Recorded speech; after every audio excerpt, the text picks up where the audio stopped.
So there's been a lot going on this already, so I kind of want to sort of start the conversation from where I think it's at. I may be wrong, and we'll get to that. But I just want to make 5 points. The first, we're clearly in an age where violent extremism is on the rise, and the use by violent extremist organizations of communication, especially through social media, is widely perceived in the diplomatic and the development and international communities to be highly sophisticated and highly effective. Many governments have come to believe that unless they find a way of countering extremist propaganda, they will fail in their efforts to curb radicalization and violence. Second, this is leading to an increase in support to communication efforts designed to counter the narrative of extremist organizations. And the concern, I think, within the media development community is that these efforts to counter the narrative of extremist organizations, to deploy what some would call counter-propaganda, is diverting both money and attention away from efforts to support the development of a free and independent media. And many donors appear to be switching money away from support. We heard a little bit about this in one of the sessions yesterday, from, for example, freedom of expression towards countering radicalization. So this is directly affecting the media development community, it's affecting international priorities in a way that it seems to be undermining the potential to support independent media. Third, there is a perspective, I think, within the media development community that the evidence does not support a counter-narrative approach. The argument is increasingly made that countering propaganda with extremist propaganda with another set of propaganda does not appear to work. Last year, we at BBC Media Action hosted a fellow who spent 4 months, and she was actually appointed by something called the Research Partnership for Conflict, Crime and Security, to examine the evidence base in this area. And she could find little or no evidence that a counter-narrative approach worked. She did find some evidence that media development efforts might be more promising, but again, she found little evidence that a counter-narrative approach worked. And there's a feeling that that view is increasingly quite widely shared, not just within the media development community, but also amongst many of the donors who are supporting counter-radicalization and counter-narratives. And certainly a lot of the conversations I've been involved in have sort of suggested that, yes, we know that there are real limitations to a counter-narrative approach, but we have to be seen to be doing something. And that's why we are diverting money, if we are, from support to independent media towards a counter-narrative approach. But we also have to accept, and I think this is another perspective I think that is widely shared within the media development community, we'll find out, there is actually not very much evidence to suggest that media development and what the people in this room do reduces violent extremism. And certainly very few people, I suspect, I certainly wouldn't, in this room would claim, there are some, including on a panel, but there's very few people in this room, I would argue, who would claim to be experts on extremism or how to tackle it. And so we may believe that independent media has relevance to this issue, and we may believe that counter-narratives and a counter-propaganda approach does not work. But how do we know? And what's our expertise in this area? But I think many of us would argue that nevertheless, supporting independent, trusted media, providing independent platforms for inclusive public debate, creating avenues through which marginalized voices, politically marginalized, economically marginalized voices can be aired, populating public debate with facts, all these kinds of interventions by media support organizations would seem to be important contributors to reducing violent extremism. And while there is certainly evidence that a lot of what we do has an impact on reducing conflict, as again, is there so much evidence that it's actually reducing violent extremism? But I think there's a widespread belief that that is the case.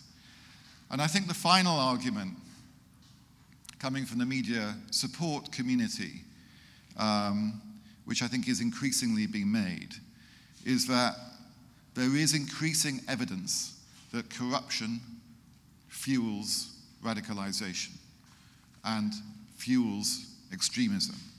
And there is also increasing evidence, and BBC Media Action has just produced a report on corruption in the media, the increasing evidence that an independent media remains one of the most effective deterrents to corruption.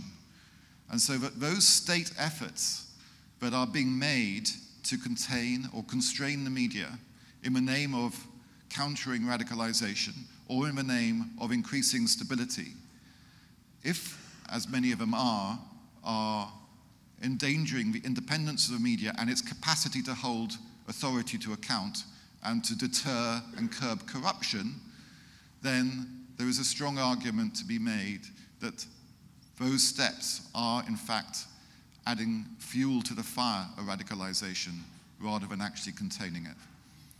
So, in a nutshell, that's where I think some of the debate has got to. We will find out whether any of that actually makes any sense or not, and to the extent to which it's limited. But just from the kind of discussions with Eamon Manna organized in Brussels and some of the other discussions, that's kind of where I think some of the discussions has got to.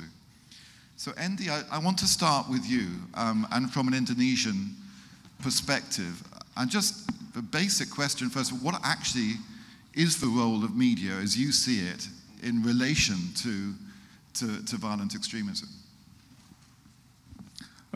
Thank you, and good morning to you all. And I'd like to also extend welcome to Indonesia.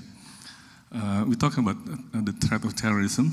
I can assure you that at the moment, as we speak now, the threat of terrorism is at the lowest level. We have a police officer here who will testify that. We have this conference here in Serpong, but if you have it in Jakarta, you would see the conference halls or the hotels you stay with all the metal detectors.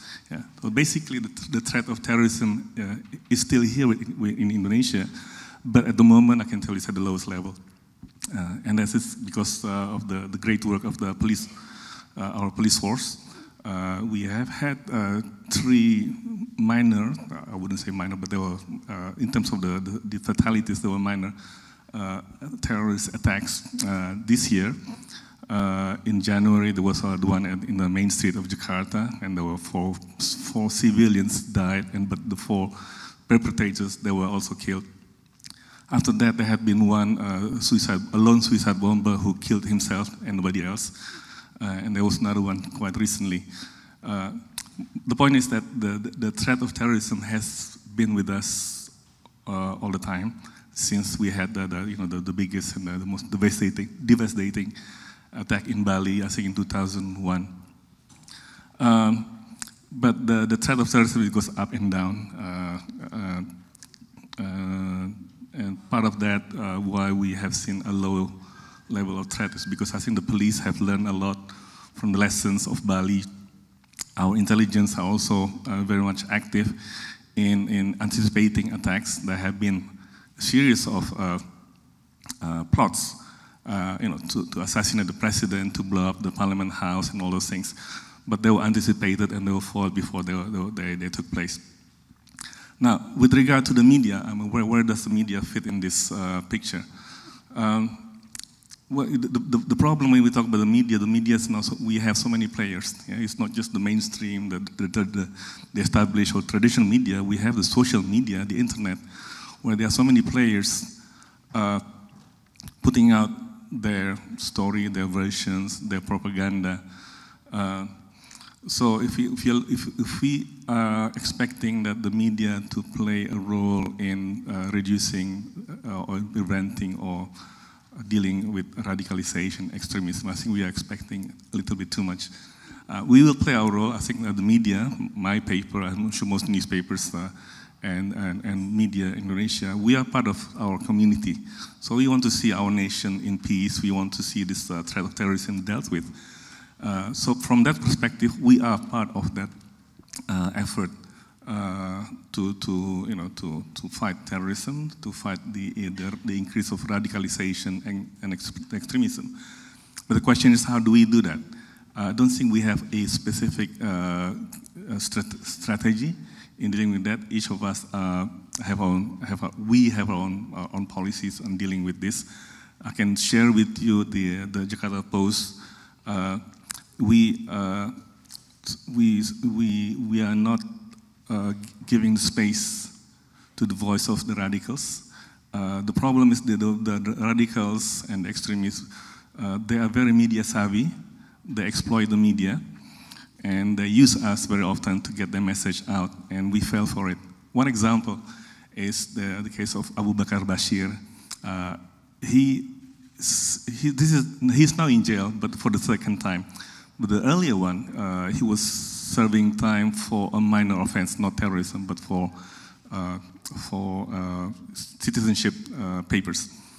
So he was in jail, and he made himself available for interviews, and it was CNN, BBC, the Australian ABC, and the Indonesian media. We all fell for it. We interviewed him. We broadcast his hate speech in Indonesia, all over the world. And we made him a famous superstar. When he came out of jail, he was going around giving sermons, full house, across the country. And that's because the media, we didn't have a strategy. We fell for it. He sells news. And we turned him into a superstar, famous, and he made a lot of money giving speeches.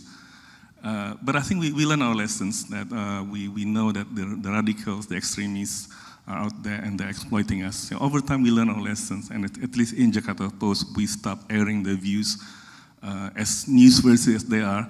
We only broadcast the stories about them when they break laws, when they commit violence, but not when they are airing their propaganda. And I think that's a problem. Yeah. So in relation to Indonesia, yeah. I mean, Jakarta Post is an English language, so you're not necessarily going to be the paper that speaks to kind of those who may be vulnerable to being drawn into an extremist narrative or group.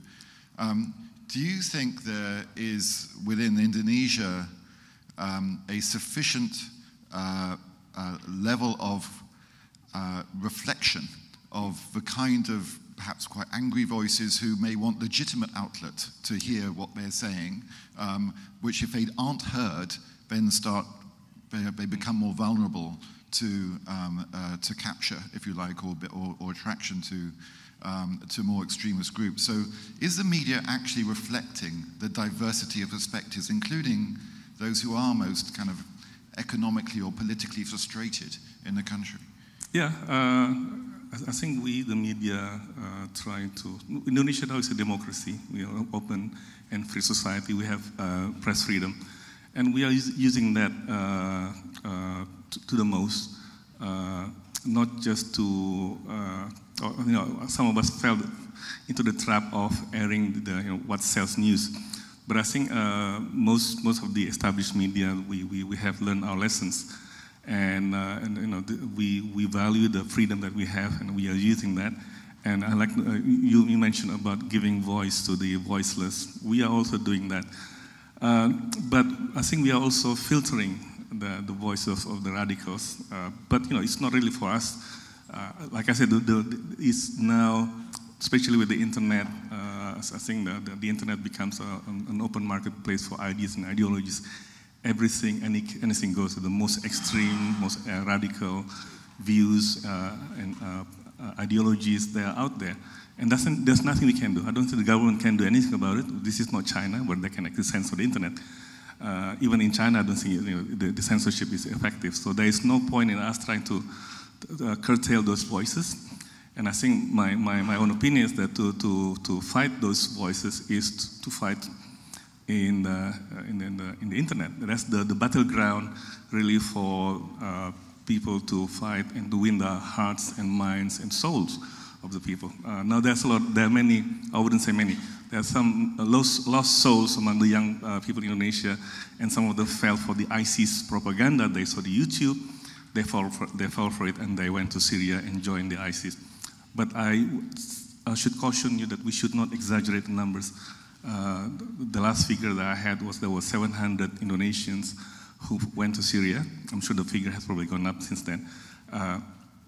But out of that 700, this is the police figure, actually only 200 were young men. The other 500 are women and children. And they fell for the idea of an Islamic caliphate because they saw on YouTube, live like a real Muslim, come to IS, or Islamic State. And they went there. And some of them, I can tell, they came back disappointed because it's not what they thought it was going to be. The number is pretty small. You know, in Indonesia, 250 million people. Of that, I think 220 million would be Muslims. 200 young men going to become jihadis is pretty small compared to, let's say, Europe or other countries in terms of the proportion. So I mean, so there's a sense then that this isn't such a huge issue in Indonesia. I mean, there's an issue of radicalization, but it's not such a huge issue as is being kind of... It's a problem that we need to deal with, but like I said, we should not exaggerate because by and large, Indonesians with access to the internet, they're pretty smart. They look at the choices. They have access to all kinds of views, ideas, ideologies.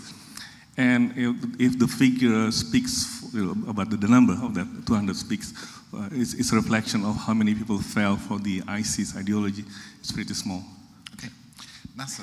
So I presented a bit of an analysis right at the start. Interrogate that, add to it. What's your kind of sense of where all this is going at the moment?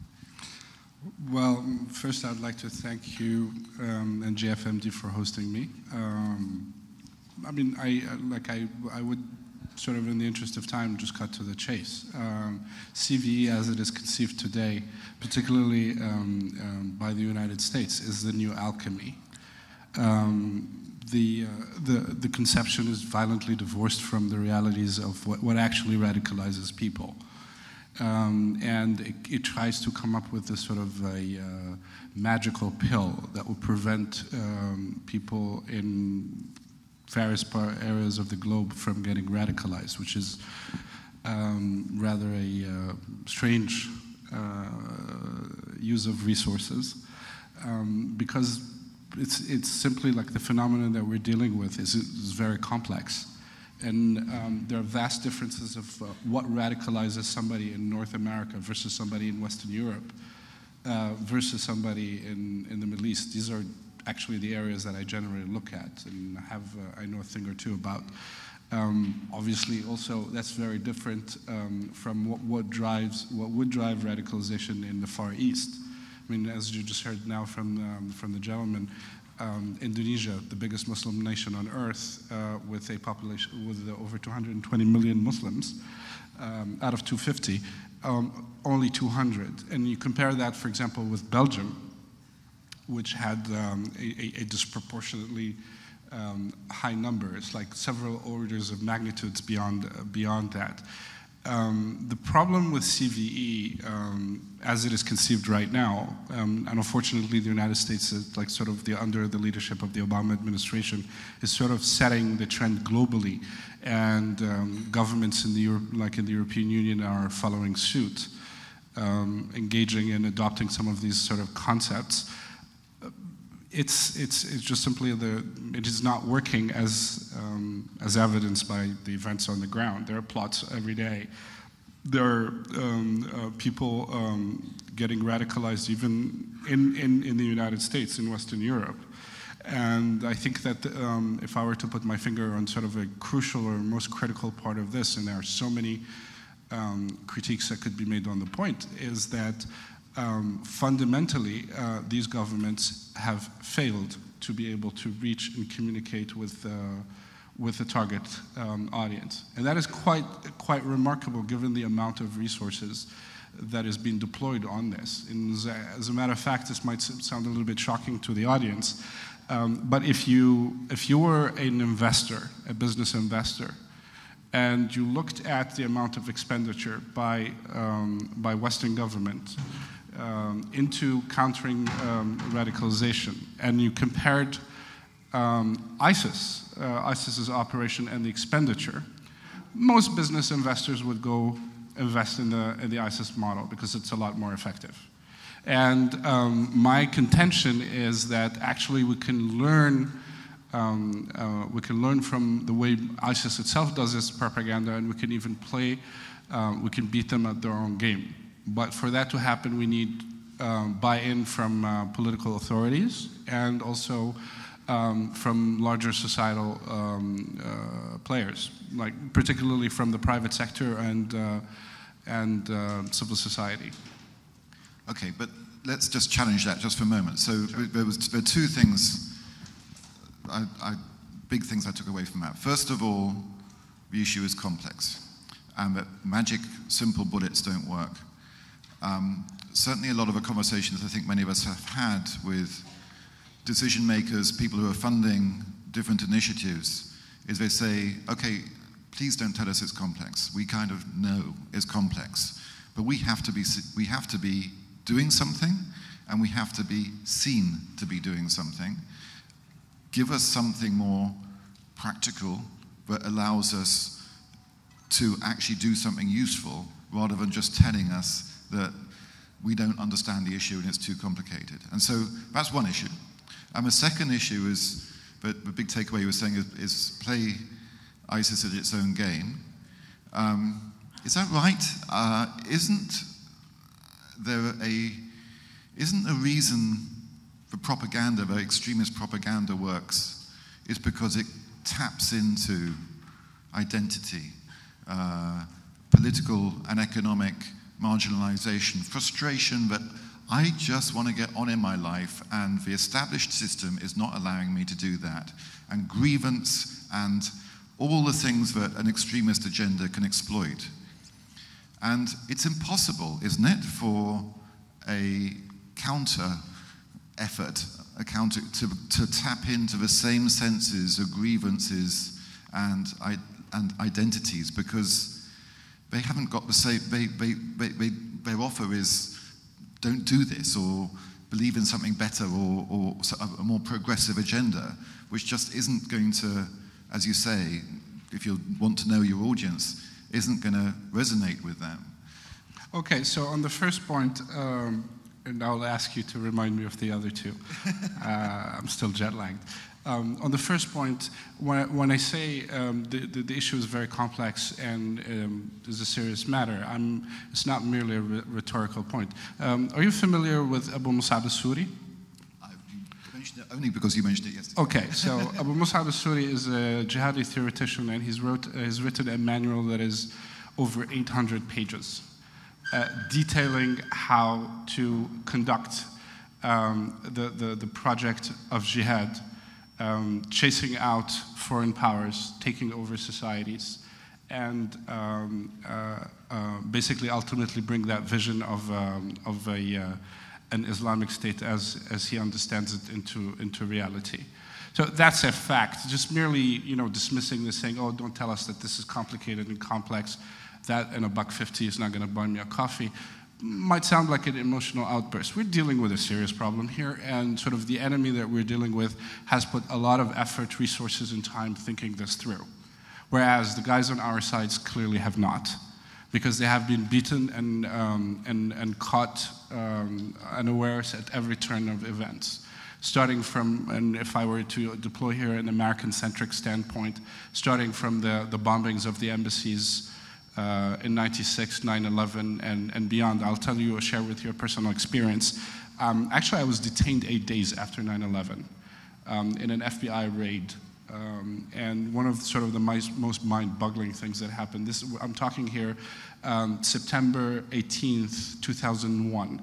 And one of the FBI officers that was interrogating me and others sincerely and earnestly asked me whether Saddam Hussein was behind this, and tried to argue that point, and then ultimately asked me, so how do you know it's Al-Qaeda? This is in 2001. And I was like, well, I watch TV, and they declared war on you in 1996. Didn't you see it?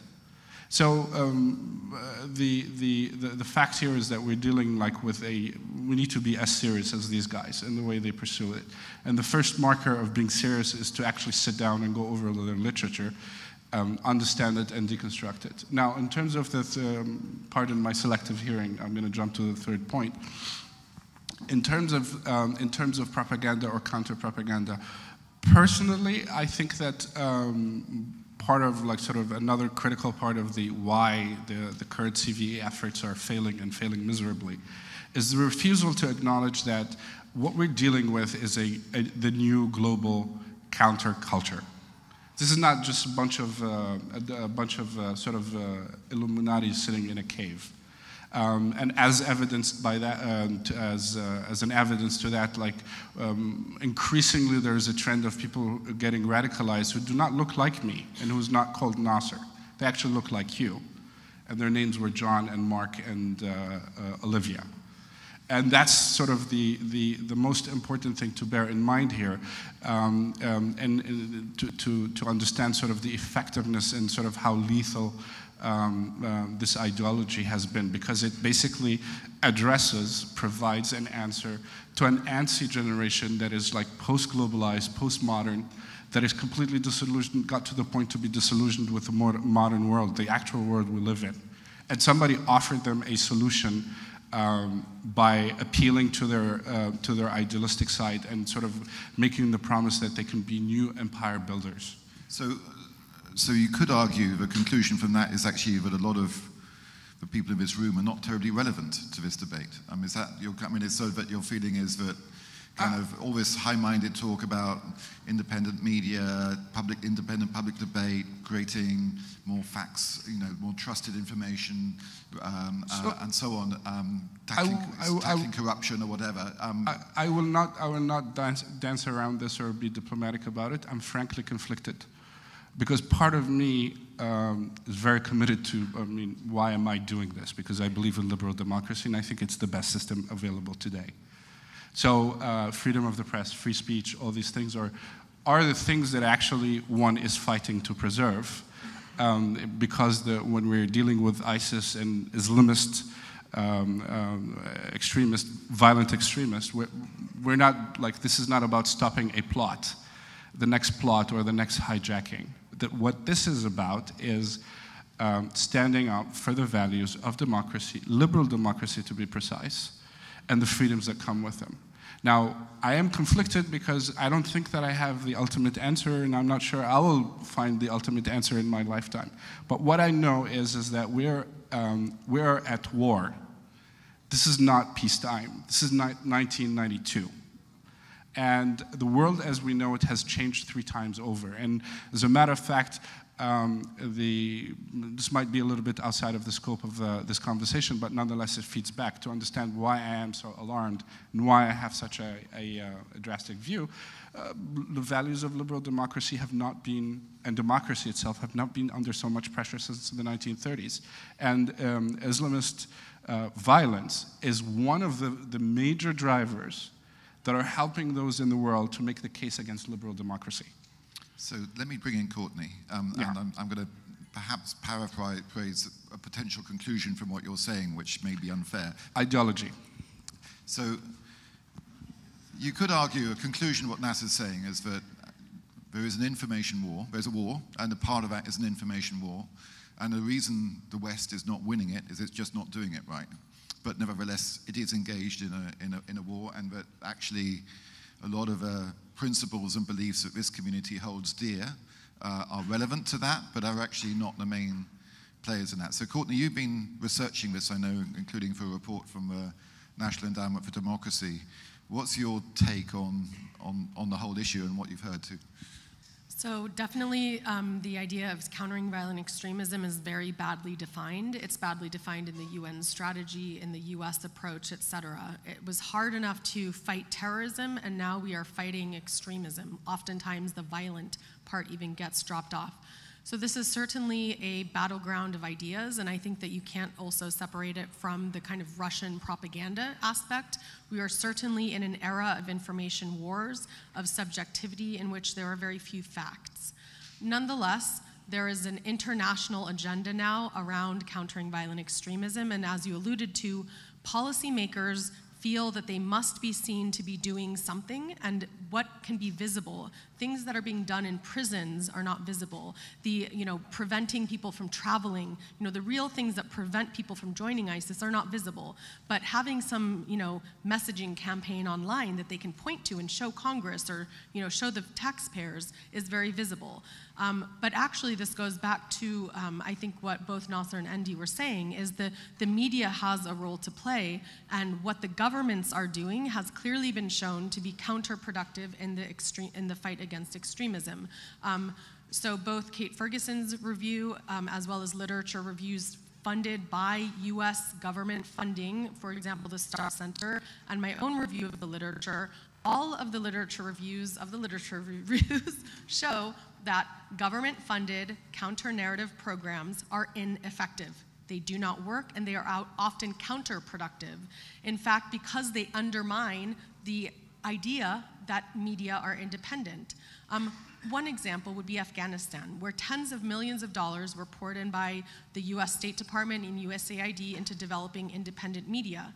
But then hundreds of millions of dollars was poured in by the Pentagon to counter propaganda and to counter narratives, and essentially paying certain stations to give the news that they wanted. So what is the impact of that?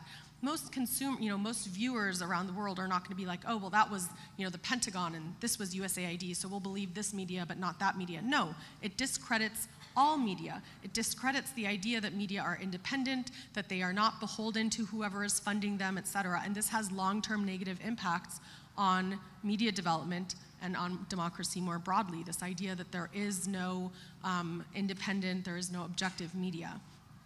I think furthermore, we're seeing that this idea of counter-narratives is also accompanied by the idea of censorship, by the idea that extremist views should not be allowed to be expressed. This is primarily playing out online. So we're seeing that there are efforts, and going back to this point about the assault on liberal democracy, it's actually the liberal democracies, United States, the EU, the UK, who are assaulting and actually promoting censorship online by calling for the removal and takedown of so-called extremist content. Who's extremist? What is extremist content? They're calling for private companies like Facebook, like Google, like Microsoft to take down accounts and content that they consider extremist. Now, usually they say extremist, but what they're really talking about is ISIS. Well, what happens there? First of all, if you remove the accounts, they get pushed into private encrypted chat rooms or applications where they become talking to each other in an echo chamber and therefore get no alternative viewpoints. It doesn't allow journalists to see what is happening, and it sets a very dangerous precedent. And we're already seeing this. Both in China and Egypt have adopted censorial practices and specifically referenced the US calls to take down this information. So the long-term implications of that are also disturbing. But, I mean, you could argue, from a point of view of someone who is tasked with countering extremism and violence, the takeaway from what you just said is, independent media independent spaces for debate, independent media, we need to protect these things, and actually a lot of the rest of what you're doing isn't working. So it doesn't seem to be a solution, does it? I mean, what's for, if you were in their shoes, what would you be doing? Well, here's the problem. So I've been at several expert debates by the UN, by the OSCE, and by the Global Network Initiative that brought together stakeholders. And overwhelmingly, what the civil society people are saying is that these programs don't work, you shouldn't do them. But they're already ingrained in the UN strategy, in the USAID, State Department, CVE strategy, in the British, Resolve strategy. So there's almost no rolling back, no matter how many times we've said, this is a waste of money. What could be a good use of money would be not focusing on the content, but actually on the reception of the content. So improving media and information literacy, which not only could accrue value to countering violent extremism, but also to general political involvement. And I think they're also missing the point that ISIS, when it recruits using online tools, it's not like they post a tweet and someone's like, oh my God, let me go join ISIS. They showed that an ISIS recruiter spends an average of 30 hours engaging with an individual. This is not about what we're posting online, it's about an individual relationship.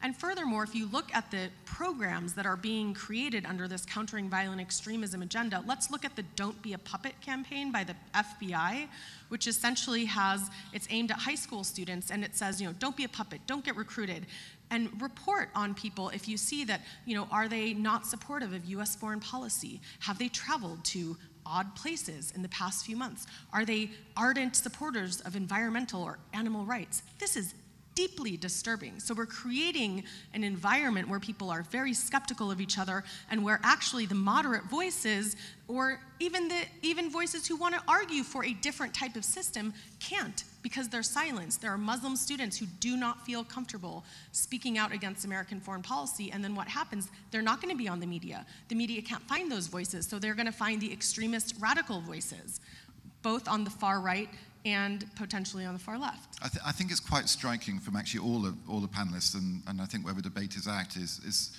part of this is a conversation about principle and values, and a lot of the conversation is about evidence and actually what's working.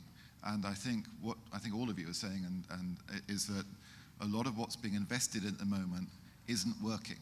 And let's have a conversation about what works as well as a conversation about what's right, and vice versa.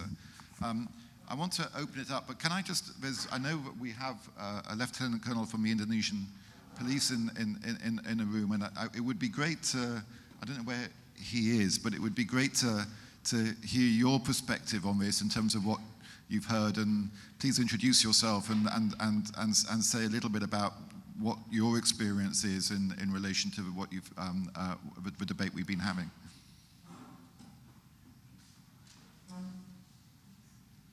Have we got a microphone? Yes, okay. Thank you very much, moderator and speakers. We're talking about the current situation in terrorist Indonesia. From my experience, I'm from in the field, and for the counterterrorism since 2005 until now, and then for the just sharing information for all of the members of the Jakarta World Forum. And recently, the Indonesian terrorist development is related with the foreign terrorist fighter, Indonesian foreign terrorist fighter in Syria. Until now, what you call this, Mr. Bayuni, about the January attack, and then Solo, suicide bomber, and the last is Medan. This is influenced by the guys in Syria from Indonesia. All of the terrorist networking, they make order for the make small cell in Indonesia, and then to become trainer and to make communication, all of them through the social media and messenger group in WhatsApp, Telegram, Facebook, and everything. This is very dangerous for me because we cannot monitoring about that. For the real in the field, we can just monitoring physically. But for the communication, everything is cannot just secret and with the encryption and everything. And also, like the Tamrin attack and suicide bomber, part by parts for the action to influence by the Bahru Naim. This is the guys from Solo, and in 2015 traveled to Syria. And until now, we just monitor it from my side, Indonesian citizen to join with the ISIS and Jabal al-Nusra in Syria and Iraq, more than 500. Just as depend based from the investigated, but from the intelligence maybe more. And until now, we just monitor. Also, we back from FTF make returnees back to Indonesia. Until now, 47 we just monitoring, and then maybe for deported from the other countries, maybe around the 300 people. will be back in Indonesia, and for my job will be monitoring and controlling for their activities. And media for terrorists is very, I think that's a basic need for the terrorists, because terrorists want to propaganda what they do, and then how to the recruit for the member will join to ideology. This is media is very good way to make the propaganda. And then for the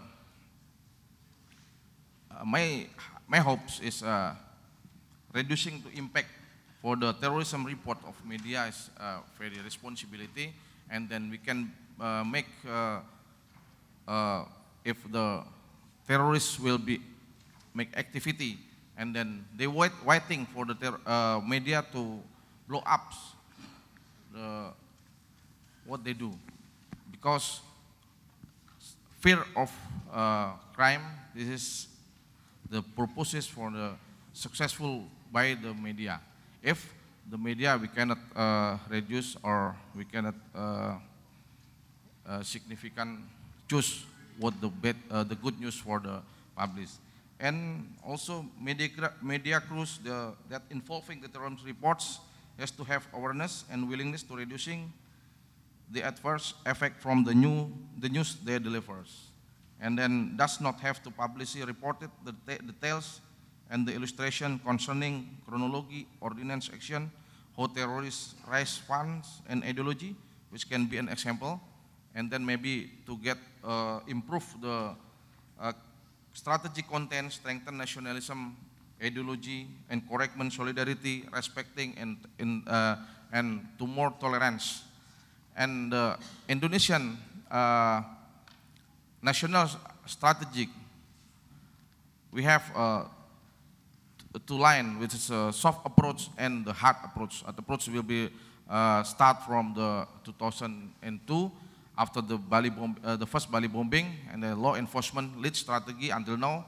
But the strategy until now we cannot. This is success for the arrested the terrorists, but for the reduce the ideology or radicalization, I am not sure, because we are until now just many people to make ideology or radical ideology, and then we cannot reduce. That's okay. Thank you very much indeed. Andy, can I just ask you to reflect on what you've heard, and particularly this issue which we haven't really covered, is the degree to which the media is kind of playing the game of the radicals by paying so much attention and sensationalizing, arguably, a lot of what they're doing, and actually drawing publicity to them. Is that or anything else you've heard kind of strike a chord? Yeah, thank you. I think the police job is really with regards to law enforcement. Yeah.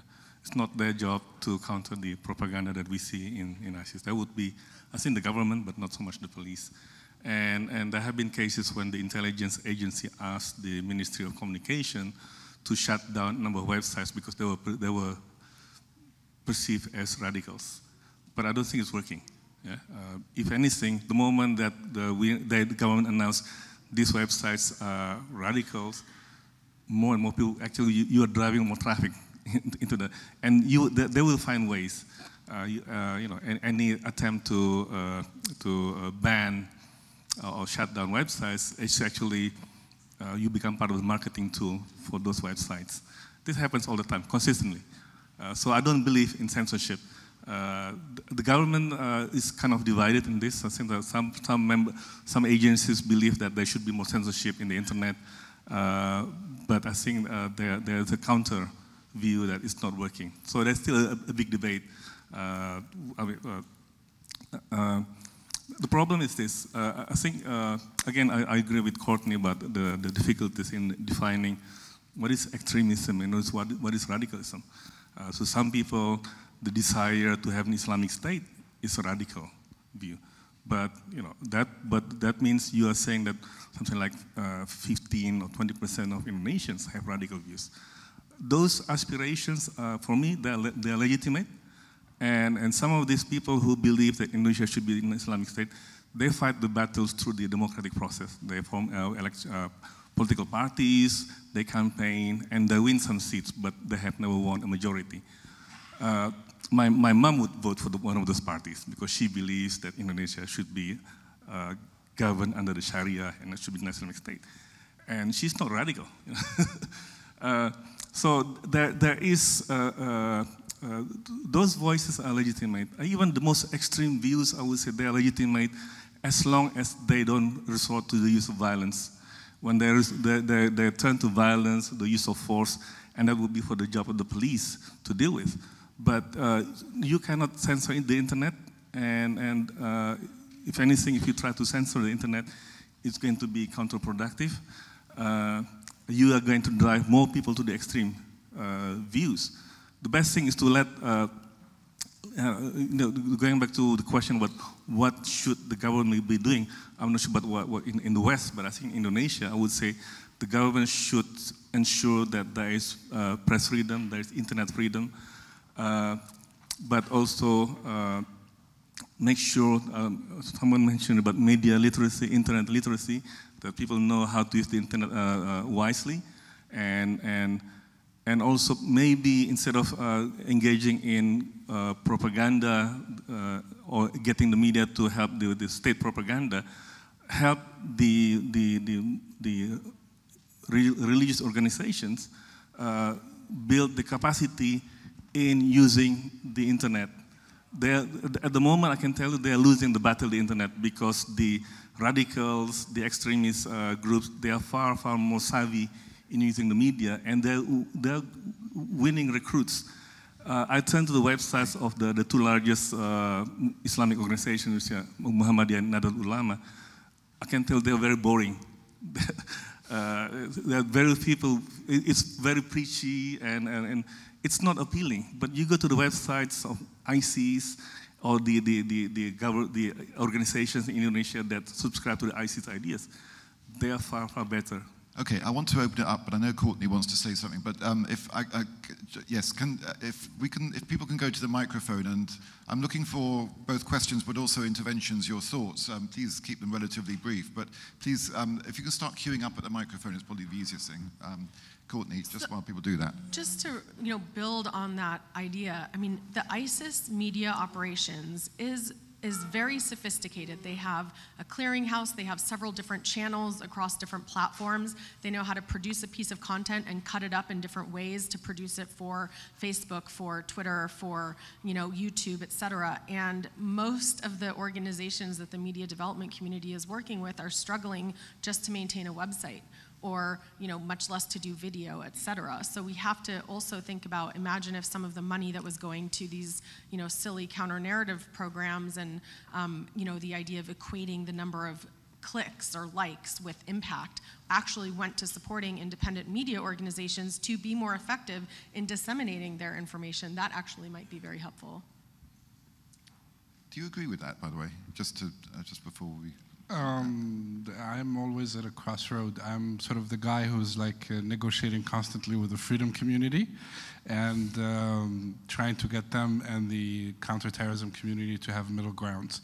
Yes, I think that in the current environment, it's more effective to give money to organizations, grassroots organizations that have no ties to the government, to disseminate content, than trust it to the Pentagon or the State Department. That is an utter waste of my tax dollars. Okay, let's open it up. So, yes, please. And if you go to the microphone too, I just want to get a few interventions too. Yeah. Milica Pešić, Media Diversity Institute, London. I have a comment and I have a question for Nasser. Since we've been working in this field of diversity for almost 20 years, I would say that media have contributed a great deal to the exclusion of what you, James, called marginalized groups. When we analyzed media in Europe for 2 years, it came out that European, and I'm talking about European Union particularly, European editors still believe that Europe is only Christian and only white. And if we are saying that about European Union media, imagine how it could be in some other parts of the world. In Arab countries, we've been monitoring media for almost 7 years. They don't dare to show that there is diversity within Islam. We have analyzed how media in Egypt, I don't know, cover non-Muslim communities, how they exclude them. But when we suggested, let's see how diversity within Islam has been covered, it was like, don't go that way. So there is no one pill, one drug for all media. It has to be looked in different countries and different cultures how to respond. But it's not enough to have a little ghetto in your media outlet for this particular community. It's past in journalism, but it's still been practiced in many countries. It is to bring pensioners in any segment of the news bulletin when you talk about taxes. Why only talk about pensioners when there is something happening in that particular community? And if we talk about Muslims. So it is the responsibility of the media to do good journalism. And good journalism does mean provide space, include, bring diverse groups into the mainstream whenever you talk about the issues relevant to all citizens. But just to check on what you're saying, I mean, you could be taken to argue from what you're saying was if only the media had been better at reflecting a range of perspectives, a range of different views, we wouldn't have a radicalization problem. And is that true? I mean, No, James, we are talking about the media and role of media. I'm not talking about the governments. I'm talking about the media, and we have to take responsibility as journalists for what we have not done it, and what we can do if we want to practice journalism as we claim it should be practiced.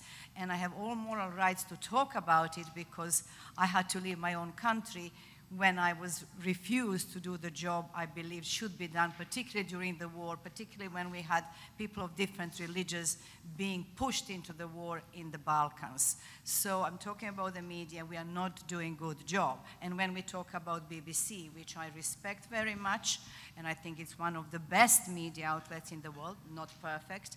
So British public is media literate enough to actually hear what the other side thinks. Why excluding extremists? We are mystifying them.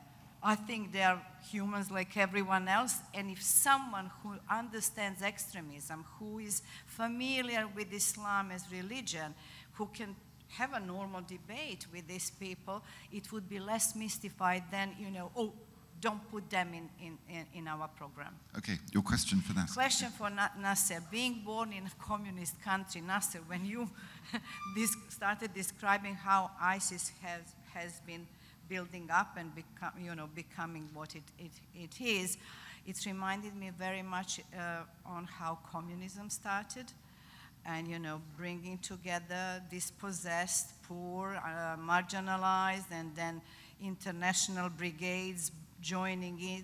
So please comment. Turn. Thank you. Actually, thank you for the question. It's actually, for me, in my experience, it's been always, maybe somebody ought to look at this more closely. It's been always easier for me to explain sort of the emergence of the jihadi global counterculture to natives of Eastern Europe, particularly those who were born under communist rule. Because there is a similarity, because modern jihadism is basically what communism used to be in the late 19th century and early 20th century, this like promise of a new world, the promise of a new order that's going to be more equal, egalitarian, just, and that will address some of the injustices in the world. That is exactly it. And oftentimes, I think what is really interesting in my own personal experience is that when I make this point to natives of Western Europe, of a certain age, like below 50, they don't quite get it. Okay. Let's just take a few interventions, but there's one other thing you said which I just want to... Because they've taken their freedoms for granted. But there's just one other thing I think we ought to come back to in a minute, but one of the other things you said is this kind of, actually, how do people understand each other? How do people who are different from each other actually get to understand better the realities of the other? And the other big trend, I think, the other big issue facing the media development community, which has been endlessly talked about, is the growth of a much more fragmented, compartmentalized, polarized media space in which people go to their own information, create or search for their own facts, and where it's actually increasingly difficult to encounter the perspectives of those who are different from them. And we should probably come back, because I think that's a central concern for the media development community, and I think this is another fundamental issue in relation to creating a more polarized and sometimes more extreme world. But please, let's have a series, and then we'll come back to the panel. Yes, please. Please introduce yourself. My name's Maria Ressa from Rappler. I'm focused more on Southeast Asia. This year, we saw a lot more messages coming out through central ISIS propaganda machines, AMAC, but Southeast Asian messages, the most recent one in June, telling people to come to the Philippines, telling the jihadists to come to the Philippines. I'm curious, a question for Pak Didi, Courtney, Bambang. How connected are these messages that are coming through? What can be done about it, Courtney? And then Bambang, how would you recommend media? Because right now, AMAC is not known in our region. How do we report it without amplifying the propaganda machinery? Please, sir, if you can respond first.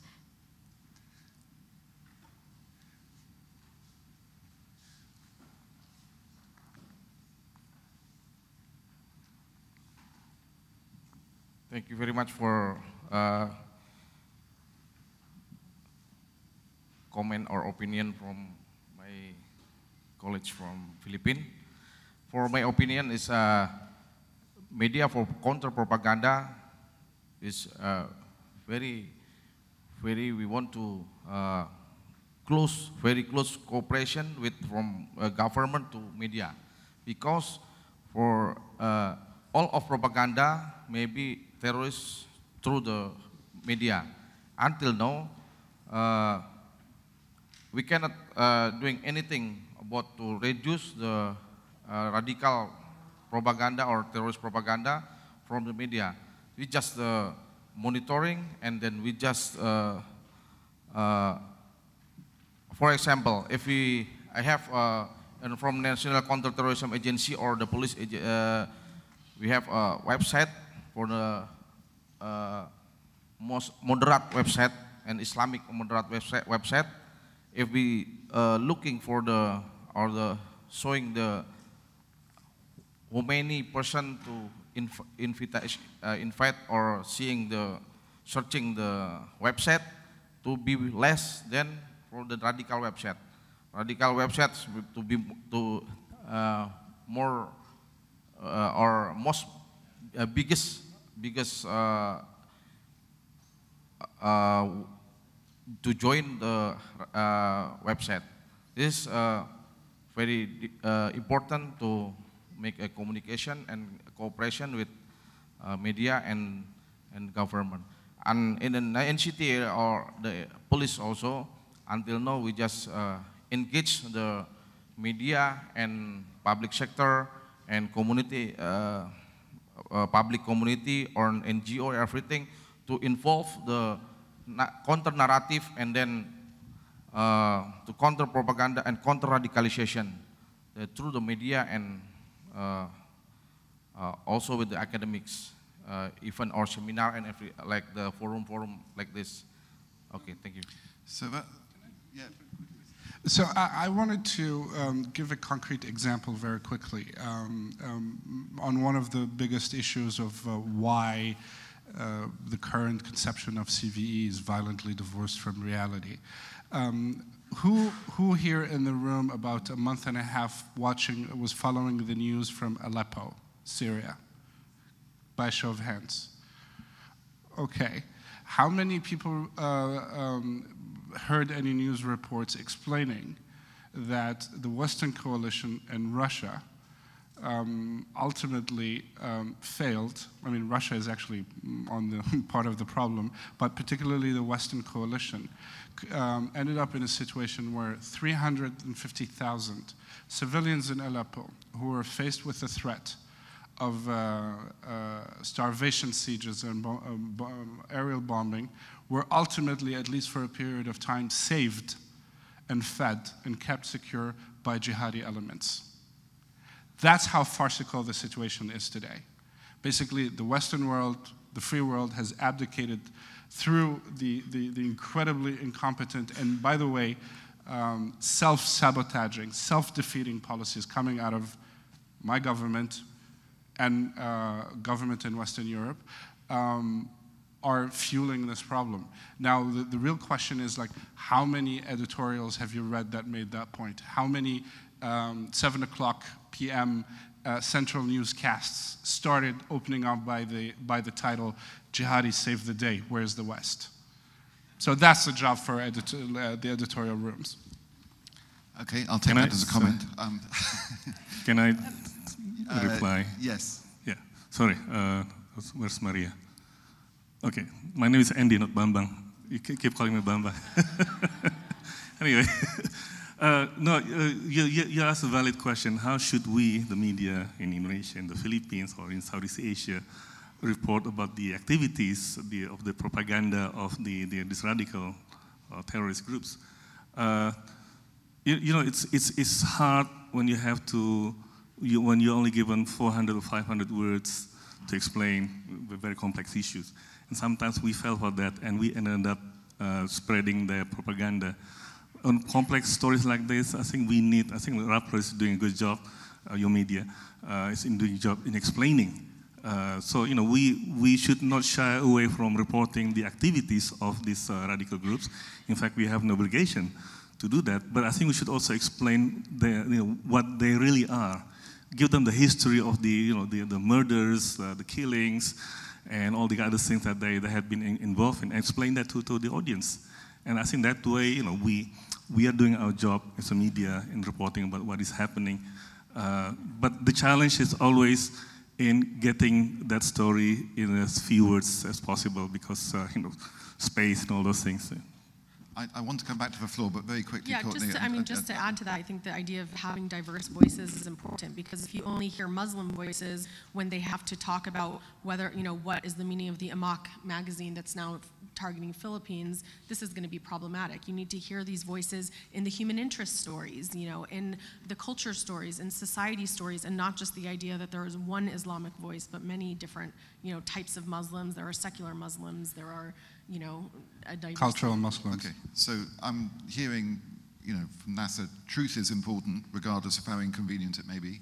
I'm hearing that actually moderate spaces for public debate are kind of important, actually maybe arguably more important than an information, than a kind of counter-propaganda, which is quite kind of, I think, resonant with this audience, I imagine. Yes, please, can we have some comments or questions? My name is Harry. I'm from Universitas Multimedia Nusantara. I have two short questions for the speaker and practitioner.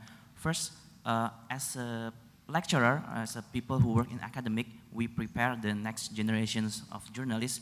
What kinds of insight can you give to us so we can prepare them better to deal with this? We try to expose them with diversity in the classroom, but is it enough, or is there any insight from the practitioner? What should we teach to our next journalists? And second, about I want to hear more about the CVE, because from what I heard, the problem with CVE is from the source. If the source is the government or FBI, etc., they lose the credibility.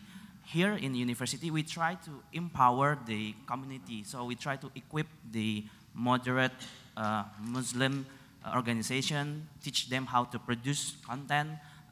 Is it good enough, or is it successful, or is it things that we can do, or there's more than we can do here in academic? Thank you. Okay, some advice for journalists. Andy, do you want to go first? And just very briefly, because I want to get... Yeah, well, my short question is, I think media, journalists, we should pay more attention to religion. I know it's a difficult issue, it's an issue that we all want to avoid, but I think we should not avoid that. I think part of the problem, you talk about the problems of diversity, we are not reflecting that if we are not reporting about the religious, the different faiths that exist in our society.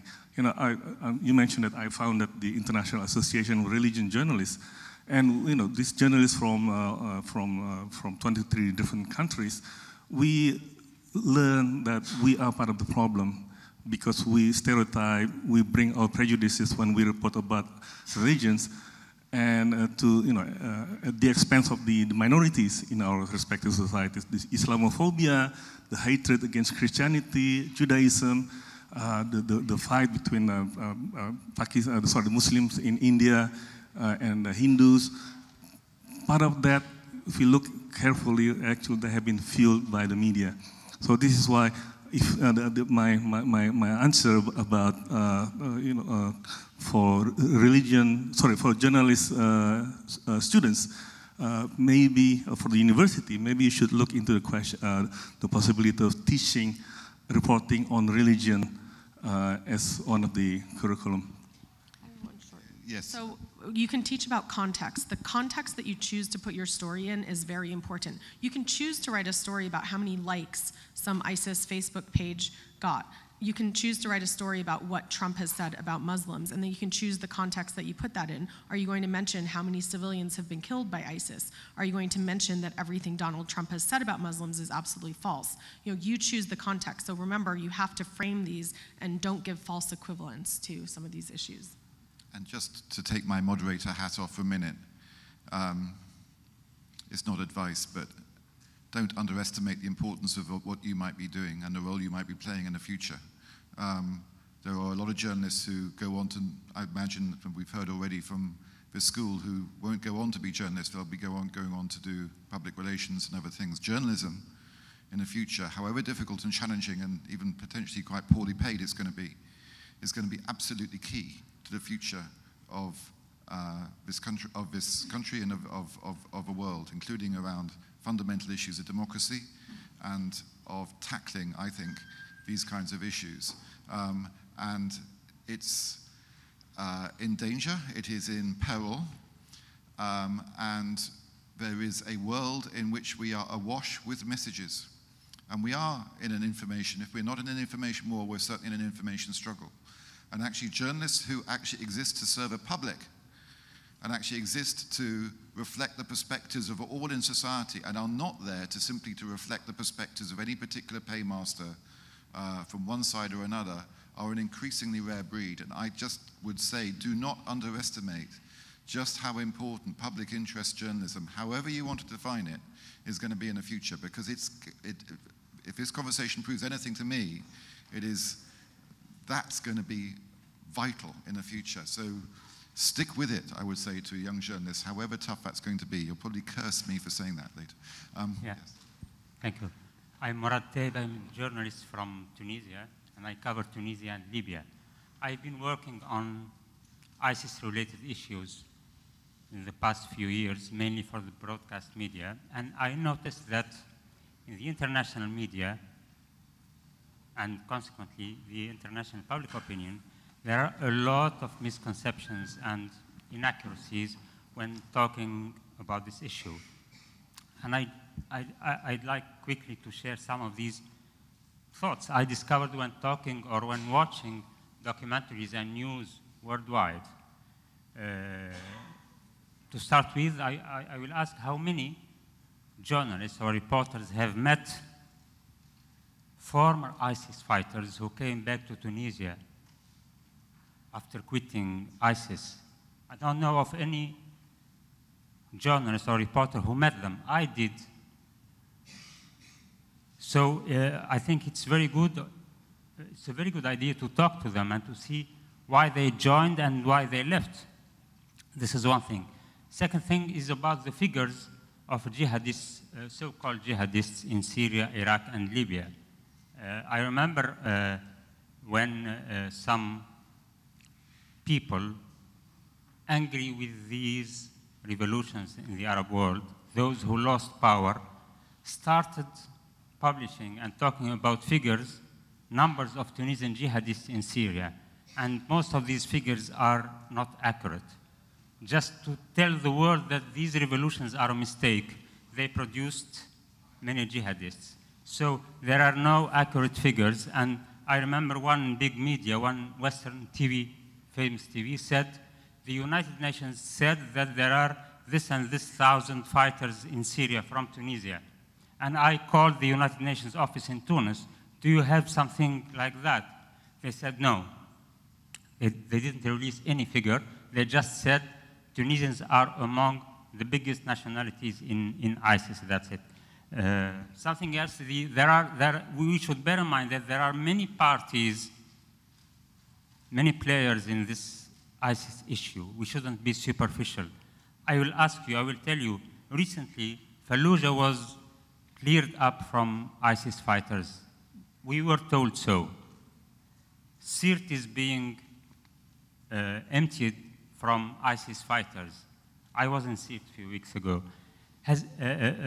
We assume that there are 100,000 ISIS fighters in Sirte, maybe hundreds of thousands in Fallujah.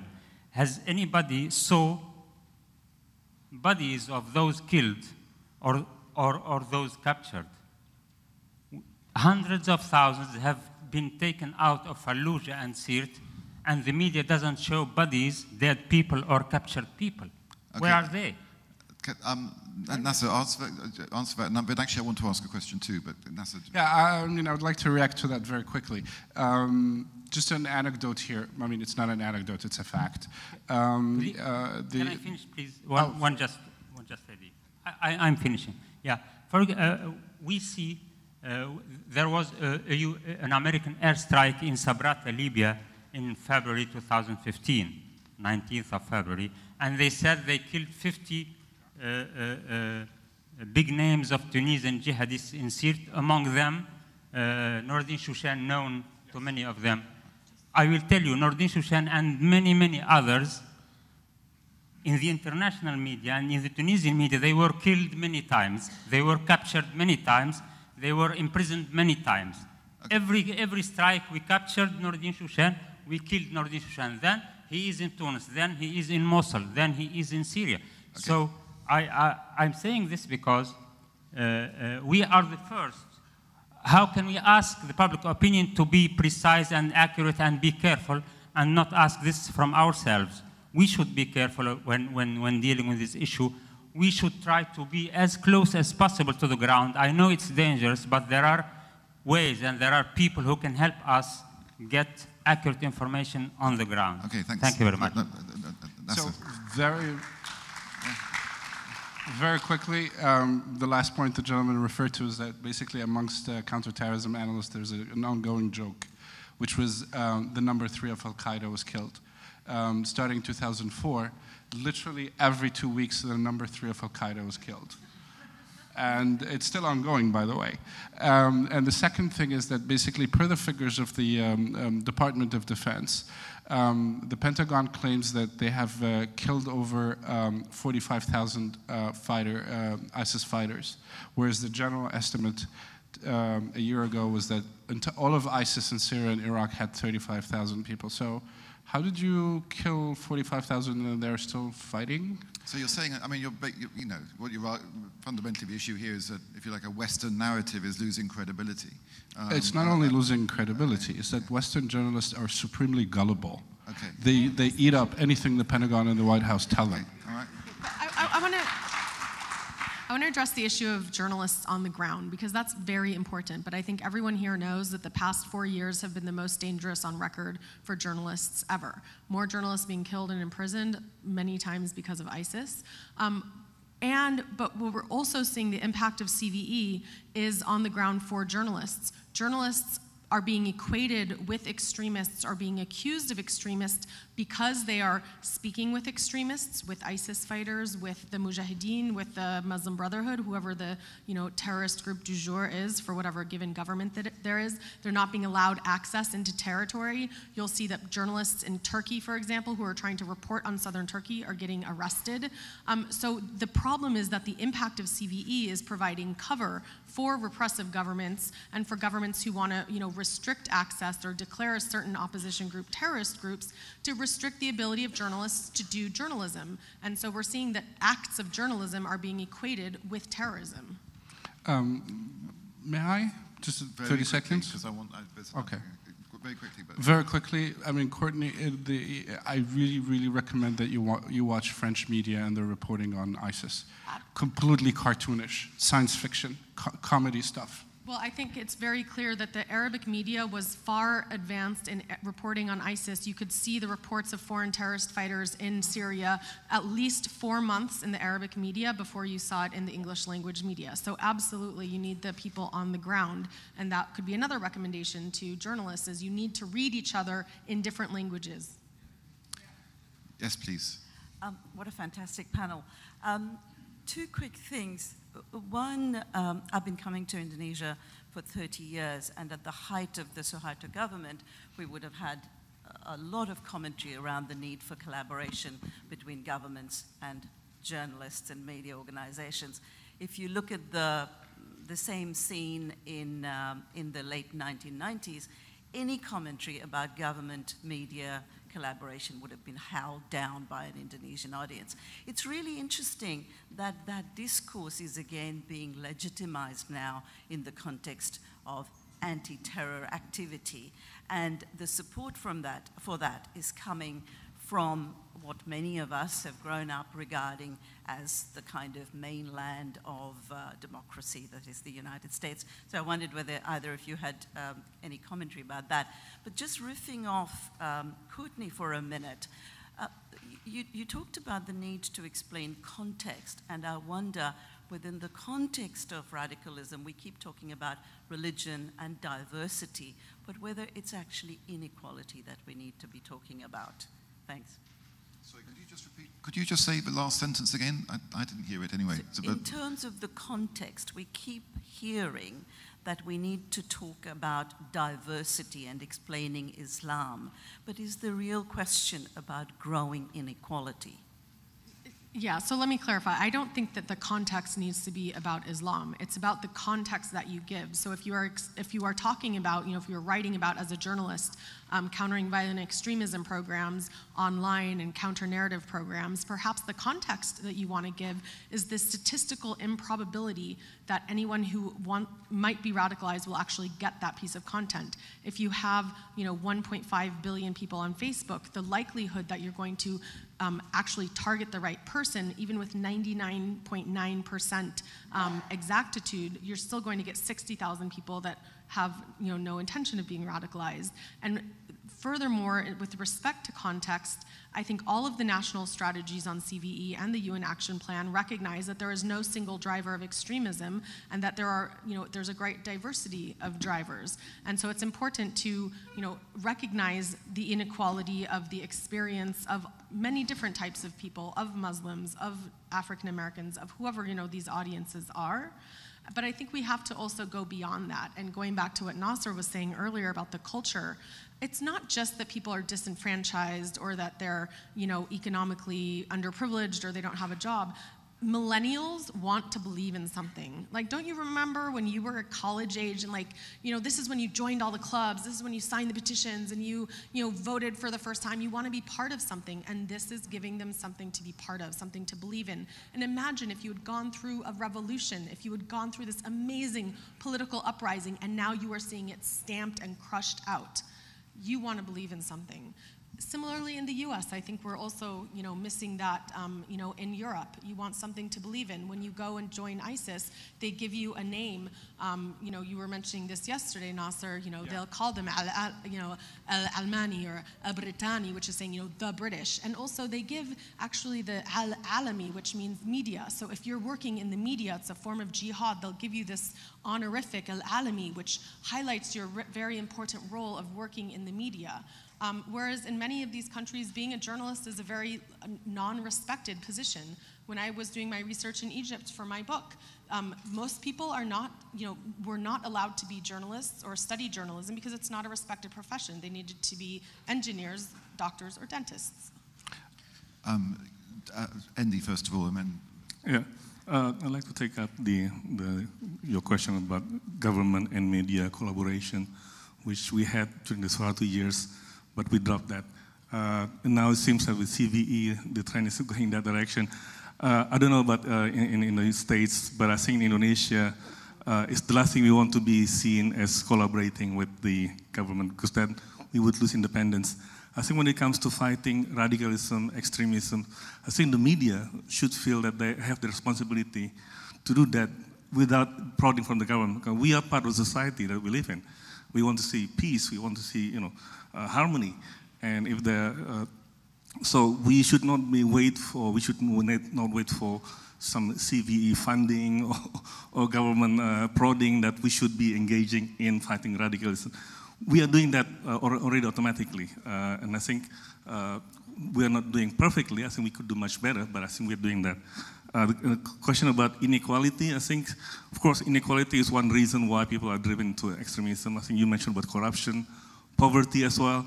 But in Indonesia, I think if you look at the history of those people who became terrorists, it's those people, the usual suspects, that the aspiration for Indonesian Islamic State has always been there since day one we became independence. They have been there and they fought, they lost, and they went underground, and some of them became terrorists. It's the usual suspects. And of course, a few people who are middle class, they joined and went to ISIS. But I think the majority of the people who went to, come from 1 or 2 villages, and they're sort of related by marriage. Okay. And I think for the police, it probably makes the job easier. Okay, Nasser, just hold your file. We've been given a timeout signal, but just for 2 more minutes, I just want to get this one more intervention, and then I'll make sure Nasser can speak. Yeah. Thank you very much. Excellent panel. I'm Victoria Marchenko from Ukraine. I was born and lived under communism, Nasser. For the last 22 years, I have been with USAID promoting democratic values. Slava Ukraina. Heroyam Slava. And as you know, our country is at war, and Russian propaganda played and is playing a huge role in this. And we will be discussing in details this at 4:30 session today about the communications Cold War in Eastern Europe. We probably made mistakes in countering war at all fronts, but USAID in Ukraine, Courtney, has taken the approach not to support counter-propaganda, but to support local, indigenous, responsible, trustworthy media organizations to produce true content. Several of them are here, at least 3. And we are also increasing support for such things as media literacy and civic education. Because after the collapse of communism, the gap in civic education has been for 25 years. Children have not been taught any values. My question is actually to Courtney, and what can we do to ensure accurate information about Ukrainian developments outside Ukraine? I've brought a couple of articles from Foreign Policy, from Atlantic Council, and many other international press that are not accurately reflective of the developments of Ukraine. Okay, 20 seconds, Courtney, and then I think you have to go on the ground. You know, we sent our reporter twice to Ukraine to go on the ground to understand what journalists were facing there and then report on it. I think it's very hard to do that if you're only relying on secondary information sources, because as you said, there is a propaganda war going on. I'm sure there's much more to say, but that's 20 seconds. In 20 seconds, I was actually wanted to answer the lady before you, in terms of sort of whether the problem we're dealing with is a question of inequality of Islam. This is a very critical point and is imminently misunderstood. And a test, like sort of example for that is like France. France is sort of the Western European nation that has the biggest Muslim community. And if you look at their policies that are ultimately culminated today, like in the creation of these re-education camps, I mean, literally Maoist, Stalinist type of thinking. Their political class is pursuing the question. They don't want to have the conversation about inequality, which is a serious driver. They want to make it about Islam, because that gets them off the hook from having the more difficult question, which is, why have they failed to absorb all of these populations in the last 5 decades? Okay. Can I just add on the USAID funding thing? I mean, this is very important, and it's important that they are funding independent media, but what the research is showing in the Center for International Media Assistance report that will be published next month is that there is the perception that funding is going to CVE, and so you see the organizations working on the ground reshaping their programs to take advantage of that funding and to be seen as new avenues of funding. So it's really important that the media development community stick to their guns and not give in to just using CVE as a framework to gain access to new funding streams. Okay, now, we have to stop, I'm sorry. This has been a great panel, and I had just written a kind of a final takeaway, which was the word stick to our guns. I think that, you know, partly because there are a set of principles and a set of values that people in this room believe in, but also because those values and principles are actually the ones which seem to work. And I think this is the, you know, the words which I've heard here which resonate most are trust, truth, credibility, a range of perspectives, reflecting a range of perspectives. Pay attention to your audiences. This is our bread and butter, and yet this seems to be what most of the interventions have been focused on in terms of the things that are actually kind of most effective in tackling radicalization and extremism. So I think this community needs to be a lot more assertive, actually, and I think the overarching debate on radicalization and countering extremism, particularly countering violent extremism, needs to bring into the conversation a range of different perspectives from the more strategic communication, and also a defense and a diplomatic and so on, but this community too. We need a bigger joined up conversation. All of us need to be circumspect in this space. None of us have got the magic answer. But it's kind of important that there is successes achieved in this area. And I think this community has a huge amount, as the last hour and a half has demonstrated, a massive amount to offer this discussion about what actually works. And I don't think that's properly reflected in the international debate at the moment. A huge thank you to my panel. Thank you very much. I think it's been fantastic, been fascinating. Thank you very much, everyone. Thank you very much, but another round of applause to our great moderator, James Dean. Quick announcement, for probably some technical reasons, we have not received yet the video from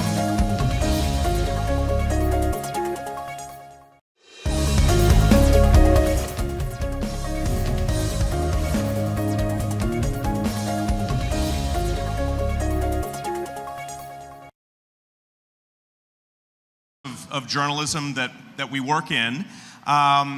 It has been a fascinating year, needless to say, for investigative journalism. The case, obviously, that has attracted the most attention, really worldwide attention, has been the Panama Papers case. And we have several panelists here who are very, very much involved in that case. Obviously, most of you know that Panama Papers was the largest leak of documents in journalism history, and it has had tremendous impact all over the world. It's also a sign of perhaps of how investigative journalism is changing. The old model was the big big news organizations like the New York Times or the BBC would descend on a country with vast resources at their disposal and conduct a major investigation that may take a year. And that can still happen, but I think that we're seeing with Panama Papers and some of the other sort of collaborative investigative projects that preceded it, that we're moving towards a model in which many news organizations don't have the kind of resources to do that major investigation anymore, and they need partners around the world. And so we're going to talk a little bit about how Panama Papers perhaps set the standard for a new kind of collaborative journalism. Investigative journalism has never been more important. We know that that it has impact on reducing corruption. In fact, BBC Media Action just put out a paper. I don't know if James Dean is in here anywhere, but he gave it to me yesterday. A new paper that looks at the impact of journalism and media development in general on investigative journalism and on corruption, rather. And it found that investing in media development is really one of the most successful ways that you can combat corruption, more effective than many of the other ways that implementers and donors try to combat corruption by trying to get it at the root. Actually revealing instances of corruption to the public does have an impact. The other thing that the report found, no surprise to any of us, is that there is not enough investment going to media development in general. And it's not the only study that has found that. David Kaplan has authored some studies for the Center for International Media Assistance looking at how much investment is being given to media development around the world. It's not enough. And the slice of that pie that goes to investigative journalism is even smaller. So we'll talk a little bit about that as well. At the same time, investigative reporting is an increasingly dangerous profession. Yesterday's video from Khadija Ismailova reminds us of the price that journalists can pay for doing investigative reporting. Her jailing is not alone in the world. Many journalists have been jailed for their investigative reporting, and of course that's not the worst of it. We've also seen many journalists killed because of the investigative reporting that they've done. In fact, the BBC Media Action report that I mentioned cites Committee to Protect Journalists data that shows that of journalists who are killed in the course of their profession, those who are killed for conducting investigative journalism are just as numerous as those who are killed for reporting on war and other conflicts. So investigative reporting is extremely dangerous. We all know that. So we're going to kind of focus on those topics as we get into our panel today. I have three areas in general. I think the Panama Papers we want to talk about a little bit and then delve into what that shows for the future of investigative reporting. Talk a little bit about the field that we're in of media development, what resources are going into the field of investigative reporting, and how can those be best spent. I want to get some opinions from our panelists on where those resources should be going. And lastly, the issue of security for journalists doing investigative reporting, and both physical security and digital security. So I'm going to introduce our panelists now, and you have detailed biographies of them in your packets and on the website, so I won't go into a whole lot of detail on them, but we'll start with, to my left, with Wahyu Diatmika, who is the managing editor of Tempo, one of the major, probably the major news organization here in Indonesia. He's also an editor with AIJ, the Alliance of Independent Journalists, and he'll talk a little bit about the kind of work that they're doing to raise the standards of investigative journalism in the country. Hamish Boland Rudder is to his left, and Hamish is the online editor for the International Consortium of Investigative Journalists, based in Washington. Hamish was obviously one of the key players in the Panama Papers investigation, which was led by ICIJ, so he's going to talk a little bit about that. To his left is David Kaplan, who is the executive director of the Global Investigative Journalism Network, which is a network of dozens, if not hundreds, of investigative journalism centers. He'll fill you in a little bit on that around the world, and is a longtime investigative journalist himself. David, I should tell you, is going to have to leave us a little bit early, so he'll slip out of the panel before we're done. He says that he's going to an Asian investigative journalism conference in Kathmandu. I think he's really going to Bali, but we'll see. We'll humor him on that.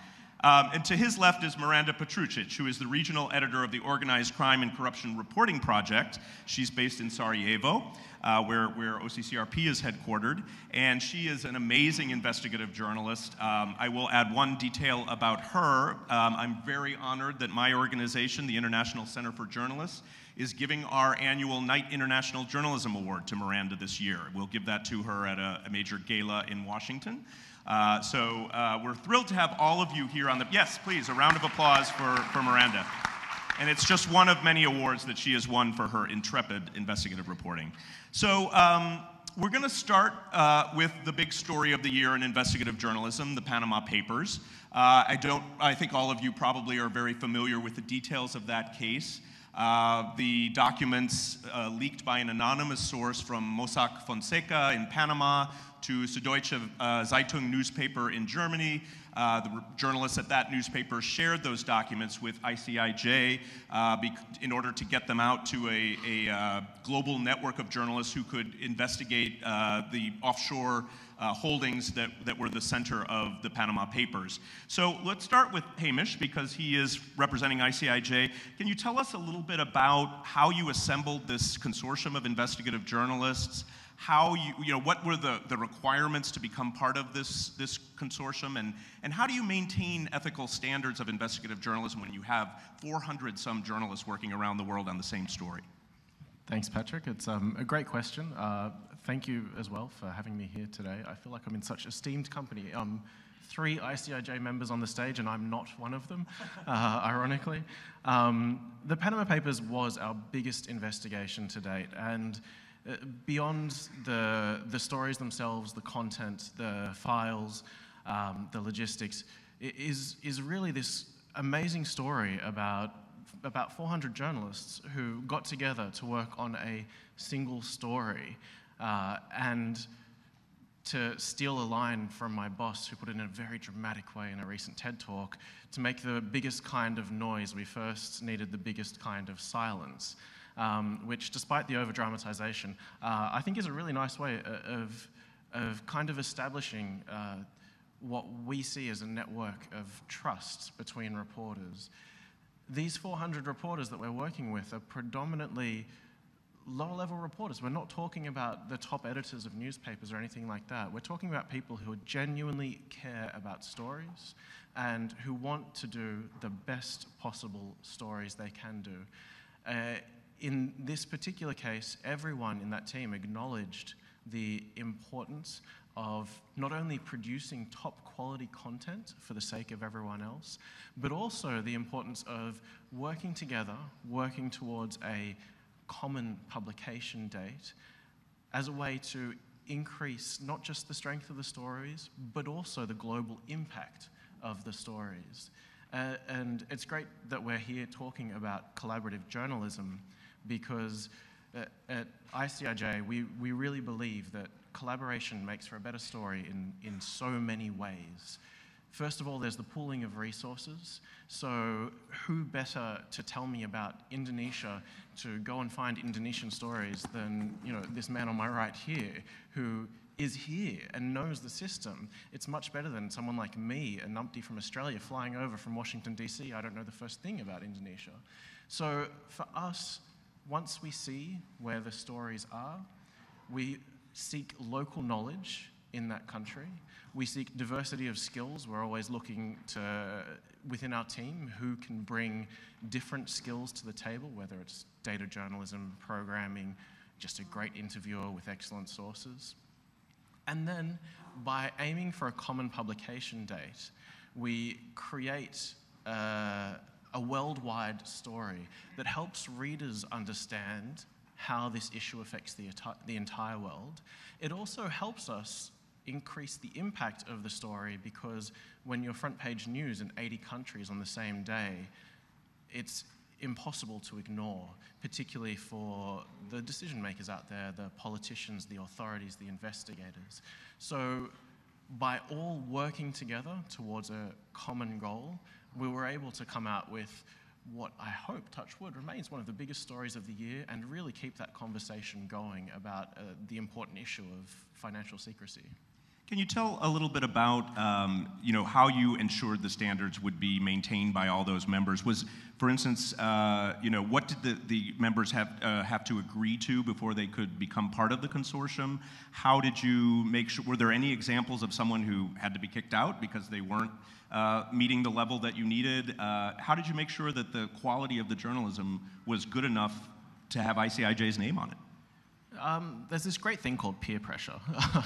It's really wonderful, particularly when it comes to journalists. When you are working as an equal with the best journalists in the world and they are acknowledging your local expertise, it generally spurs you to produce the highest quality of journalism. So thankfully for us, there's a lot of self-motivation in there. People are genuinely interested in doing the best story they can to the highest possible standards, even if it is just to wow those guys from the big media organization that they've never spoken to before. But ICIJ also does a lot of training, and it's what we call training by doing. So, you can train a journalist until you're blue in the face, tell them to use security, tell them, about, how and when to perhaps approach subjects of stories. You can talk about the theory of journalism endlessly, and for most journalists, all we care about is the story. We're not listening to the theory. At ICIJ, what we're trying to do is train in a way that is directly relevant to the work that you're doing. We're setting up secure online platforms and giving journalists really basic training about good practice for security online, for sharing information, for searching information. And we're doing it in connection with the story. So we're teaching them and they're using it at the exact same time. And it's not just a one-way street.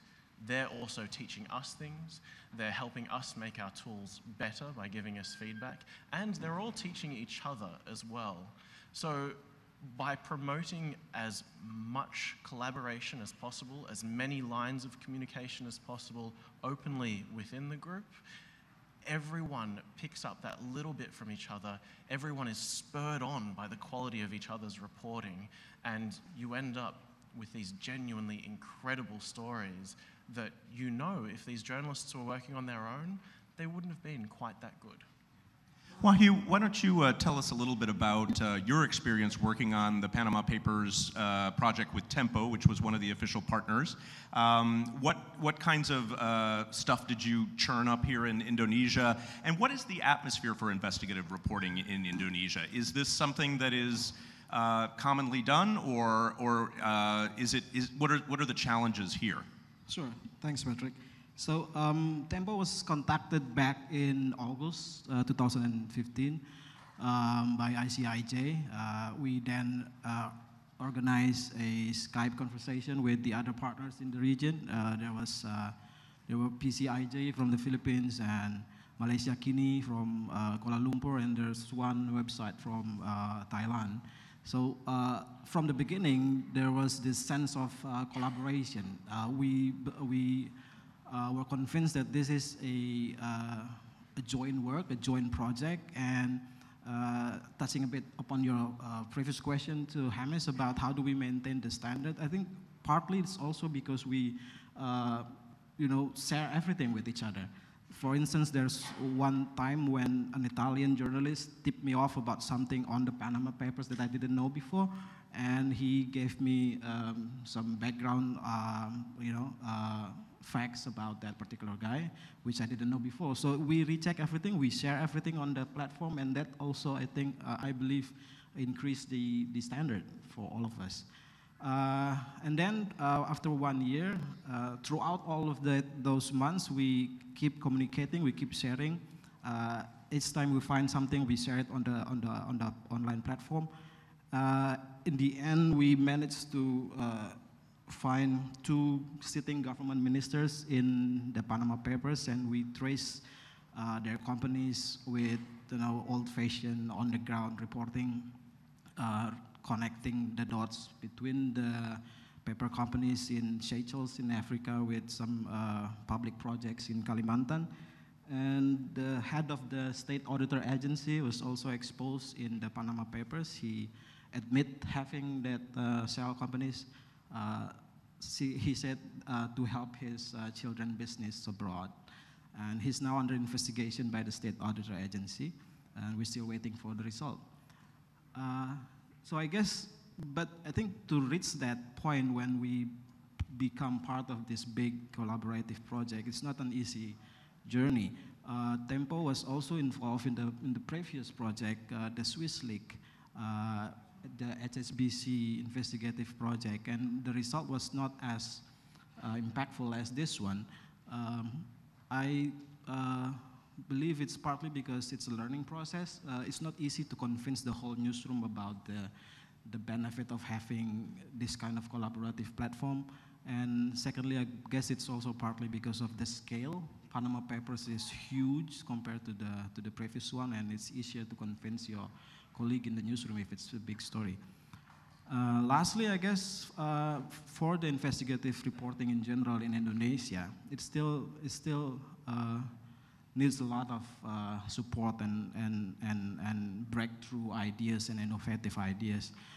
Because to be honest, I think Tempo is the only media organization in the last 10 years that consistently committed to this kind of reporting. I think we are the only media that has a team of investigative reporters. Another media maybe do it from time to time, but don't have a committed team. And within that kind of landscape, it's quite a challenge to hope that we see more investigative stories in Indonesia, even though we desperately need more. Okay, great. We'll come back to that a little bit about what is needed from the community that's here, the donors and the implementers. Miranda, tell us a little bit about, you, as with Wahyu, this was not your first time working on these cross-border collaborations. I know you've done previous projects with ICIJ and working collaboratively. How was this different? Tell us a little bit about the stories that you focused on, and I'd especially like you to talk a little bit about the Khadija project, since everybody heard from her yesterday, and how this helped expose what was happening in Azerbaijan. Well, actually, what was very interesting about the project is that we never thought it's going to be that big. I think the first thought when we were approached and we were talking about another league, everybody was like, oh, it's another league. Who wants to know about more offshores? We know all about it. And then when we started getting the data and started searching, and suddenly there was a president of Azerbaijan and their family. There was a grandson of the president of Kazakhstan. There were a guy who is holding Putin's money. So there were all these high-level officials around the world which actually had offshores, but also the data had details of what the activities of the offshores were, which is another very unique thing. Now, what was also very special about this project is that not all of the data was there at once. So when we first met in June in DC, we only had a small portion of the data. And as months were coming, more data was coming. And it was amazing because what you could see, you had a case that you were following. And suddenly you think you're done with it, you know everything about it. And then more documents come, more emails come. And you can even see comments like, oh, we know the reporters looking around this, blah, blah, blah, this company, and no fear, nothing is ever going to come out, everything is fine. We could even find in emails where they're sharing articles that we did on another investigation before, and they were saying, oh, this guy showed up in this, on their website, here's the article, should we be worried about him? And they were like, no, we shouldn't be worried, it's all fine. So that was really amazing to kind of see it as it's happening, which is something that's very rare for the journalists. And then what was also really amazing is that usually you learn that somebody has a business, but you don't really see how business was set up. You don't see the internal communication and the details of how they were trying to hide it. And here we were able to see their concerns. We were able to see that there was one person who asked Mossack Fonseca to talk to him through encryption because he was so worried that somebody would ever find out that he was trying to reach out and set up a business. Now, what we worked on, what the OCCRP covered as part of the project was Eastern Europe, Caucasus, Russia, Central Asia, and the Balkans. And I personally worked on the stories involving Azerbaijan because at the time, you all heard from Hatice yesterday. She's fortunately now free, but at the time we were working on the Panama Papers, she was imprisoned, and we didn't know how long she's going to be in prison. And we were all determined that we are going to do as many stories in Azerbaijan that it's ever possible in order to tell authorities that putting a reporter in jail is not going to stop the reporting.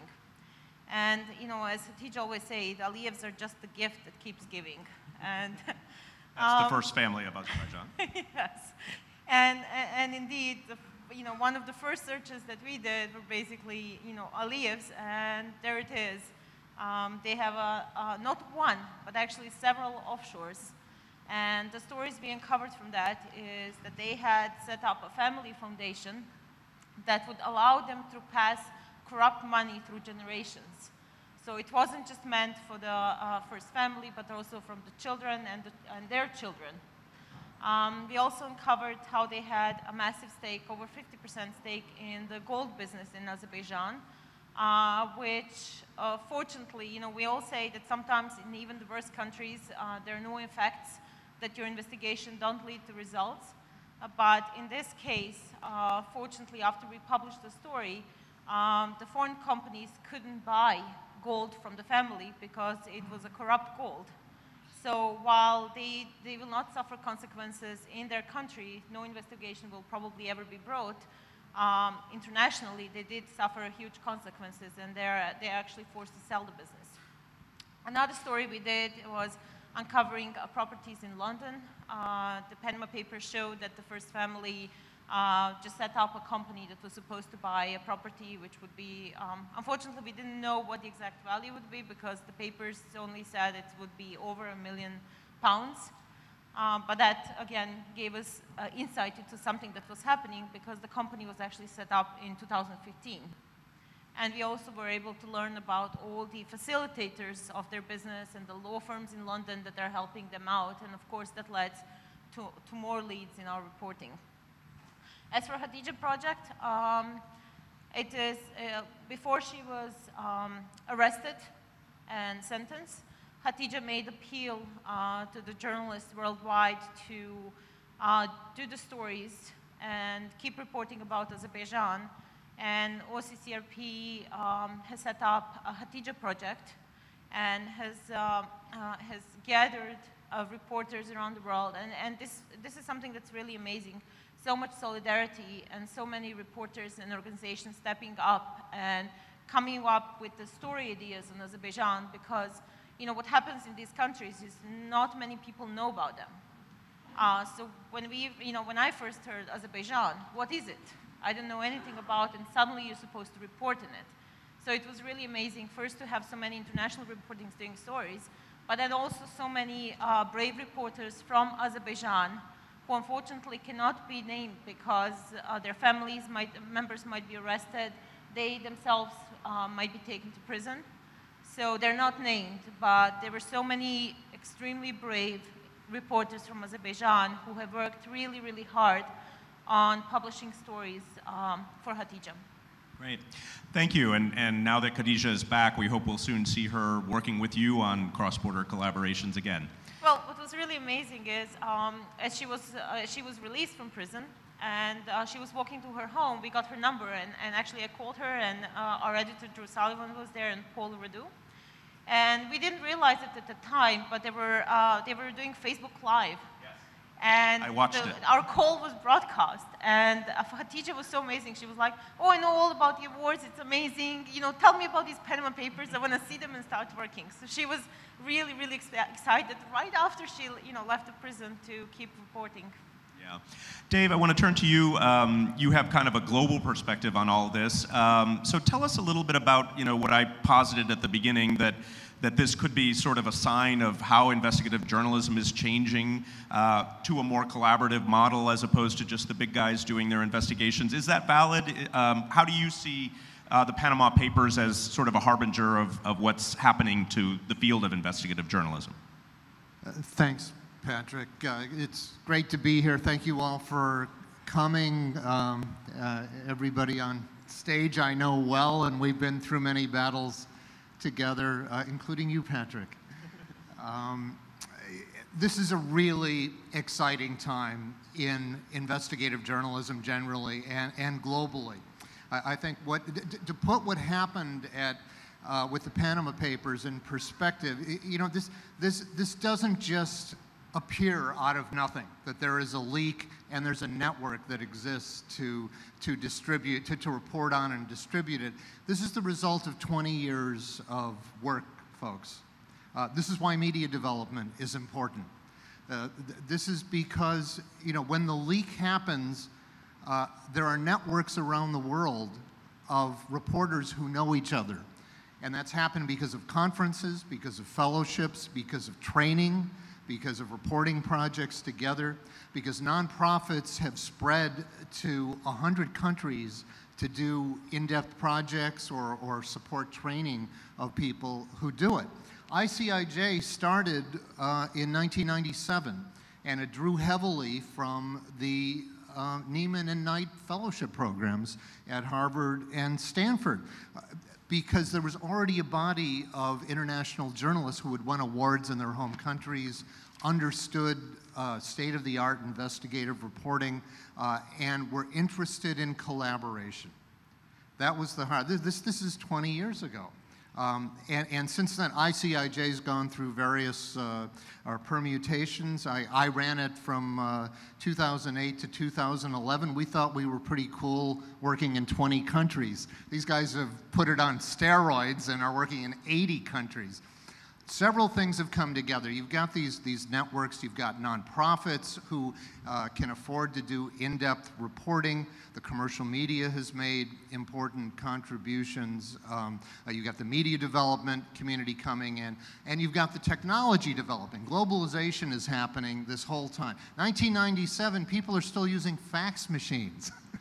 Okay, email is relatively new. But the impact of globalization was already apparent for the people who founded ICIJ. Now, flash forward, and you know, we've all got mobile phones. We've all got you know, we're carrying around information on our cell phones that you used to have to use the trunk, the boot of a car, to fit in the video and data capacity that we just take for granted now. You have the advent of data journalism. You know, data journalism started as an arm of investigative reporting. It's not pie charts, folks. It began because investigative reporters started looking at IBM mainframe computers and magnetic tapes and thinking, how can I do my own analysis of that data? Those are public records. And what ICIJ did, they didn't just get a leak. It's not leak journalism. Leak journalism is not investigative reporting. The leak was the beginning, was it not? So this is why it's important. So when that leak does happen, when the German paper gets, you know, these 11.5 million records, there is a network in place. There is technology in place. There are people who know each other, like Wahyu and Miranda. And there is a small nonprofit in Washington, D.C. that the Germans know to come to because they understand the methodology of being able to do cross-border reporting. This is tough stuff, and there's not that many editors who really understand how to manage the complexity of an investigation like that. So GIJN now has how many members? We have 138 member organizations, all nonprofits in 62 countries. OCCRP is a member, ICIJ is, Wahyu works with the Indonesian Association of Investigative Reporters, Jaring, that they are a member. ICFJ is a member. Is a member, right? So that number has been growing rapidly. I remember when you started GIJN, it was very small, and I would never have envisioned that it would get this big. Is that a good sign for investigative journalism, that countries all over the world are doing it? Do you feel optimistic because of the growth, or Where do you think, what do you think about the future of investigative journalism, especially in countries in the global south? It's a very exciting time for us. We're having a good year. Okay, the Spotlight movie came out, Panama Papers came out. It's very clear, I think, to donors now and to the public the impact that investigative journalism has. But you know, there's challenges for the media development community. Maybe you want to get into this later, yeah, because you can't just say, oh, I think I'll get funding to do a Panama Papers project. This is complicated stuff. But on the whole, we're very excited. GIJN grew up around the every 2-year global investigative journalism conferences that have taken place since 2001. In 2012, we set up a secretariat, a nonprofit, because we had so many requests for assistance, and our membership has tripled. Our social media followers went from 700 to 100,000. We've gotten 3,000 requests for assistance. I mean, we're actually ramping up to help the global community, and it's not just investigative journalists; it's the whole journalism and I think citizen media community. We have such good tools now, and you know, I was talking with Sophie from RSF earlier about all the pushback that we're getting. Our people are, you know, we start every day aggregating what's going on in investigative journalism. It's really depressing. We're getting the crap beaten out of us every day in 25 countries. Even in the safe countries, we're fighting, you know, all kinds of tough challenges. But part of this is because we're in more countries doing better work with better tools, going after harder targets than we have ever done before. And that's what makes me optimistic. Okay. Look at Wahyu's work here in Indonesia. It's world class. Great. So I want to follow on another thing on the Panama Papers, and especially talk to Miranda and Wahyu about this, which is that my colleague Justin Arenstein, who's here from Africa, talks about this as, you know, changing the model of how journalists in the global south are part of these consortia. In the past, when a big media company went in to do these investigations, the best you could hope for was to be a stringer, you know, a fixer rather, working on these projects. And that seems to have changed here. You guys are the ones doing these investigations, and you're not doing it at the service of the New York Times. So talk a little bit about what that means for journalists in Indonesia, in the Balkans, in Africa, in Latin America, to be really part of the team instead of just helping. Yeah, I guess Hamis mentioned that a little bit earlier, that you know, we share resources by joining in this kind of project. It's out of our you know, wildest dream to be involved in this big-scale investigative project, and we don't have the resources we don't have access to documents as amazing as Panama Papers. We don't have networks. We know some journalists in Philippines or Malaysia, but we certainly have no access to, you know, guys in Europe or in America before. And this kind of collaborative project enable us to be an equal partner in this big scheme. And we can now dream of doing bigger stories. I remember a couple of, I think last year, AP did a big story that won the Pulitzer on slavery in the fishery industry in Indonesia, where Myanmar fishermen was trafficked to Indonesia, you know, used as slave in Maluku in eastern Indonesia. We did the same story a couple of months before that, and no one noticed. I mean, that's one of the things that this Panama Papers project, ICIJ, gave us, visibility. We then can, you know, showcase our work, and as David mentioned, we have the capacity to do that. Miranda, how do you feel in the Balkans? Is it similar there? Do you feel like this has given you additional visibility and kind of a bigger role than journalists in the Balkans might have had before? Well, what happens with the countries like mine, basically, if you're reporting about something, it's very likely nobody's going to take any action. And then when the investigation that you're working on hits the global scale, then authorities are forced to take some action. I think also being part of cross-border investigation and having so many people working on the same project gives you a security, because it's not only one reporter in one country doing a story, it's multiple reporters in many countries. I think another thing that, for example, I have learned through not just working with ICIJ, but also in the Organized Crime and Corruption Reporting Project, which for years has been all about cross-border and all about reporters in different countries working together, is that sometimes when information is not available in your country, it is actually available elsewhere. A lot of our work in Central Asia is based on the information that we actually can get elsewhere, because those countries are so close. I think reporters working together, they bring different skills, they bring different sources, they bring different levels of proof that you might not be able to get, and it makes the story much better. Great. Let's move on to something that David already brought up a little bit, which is the donor community. How much money is going to support investigative journalism? The implementers, many of us here, what are we doing to support investigative reporting? Is it enough? Let's start with David. You touched on it a little bit that maybe there's been a lot more attention now because of the Panama Papers and people thinking, oh, I can fund something similar to that. Here, I'll just throw some money at it and we'll do some great investigative projects.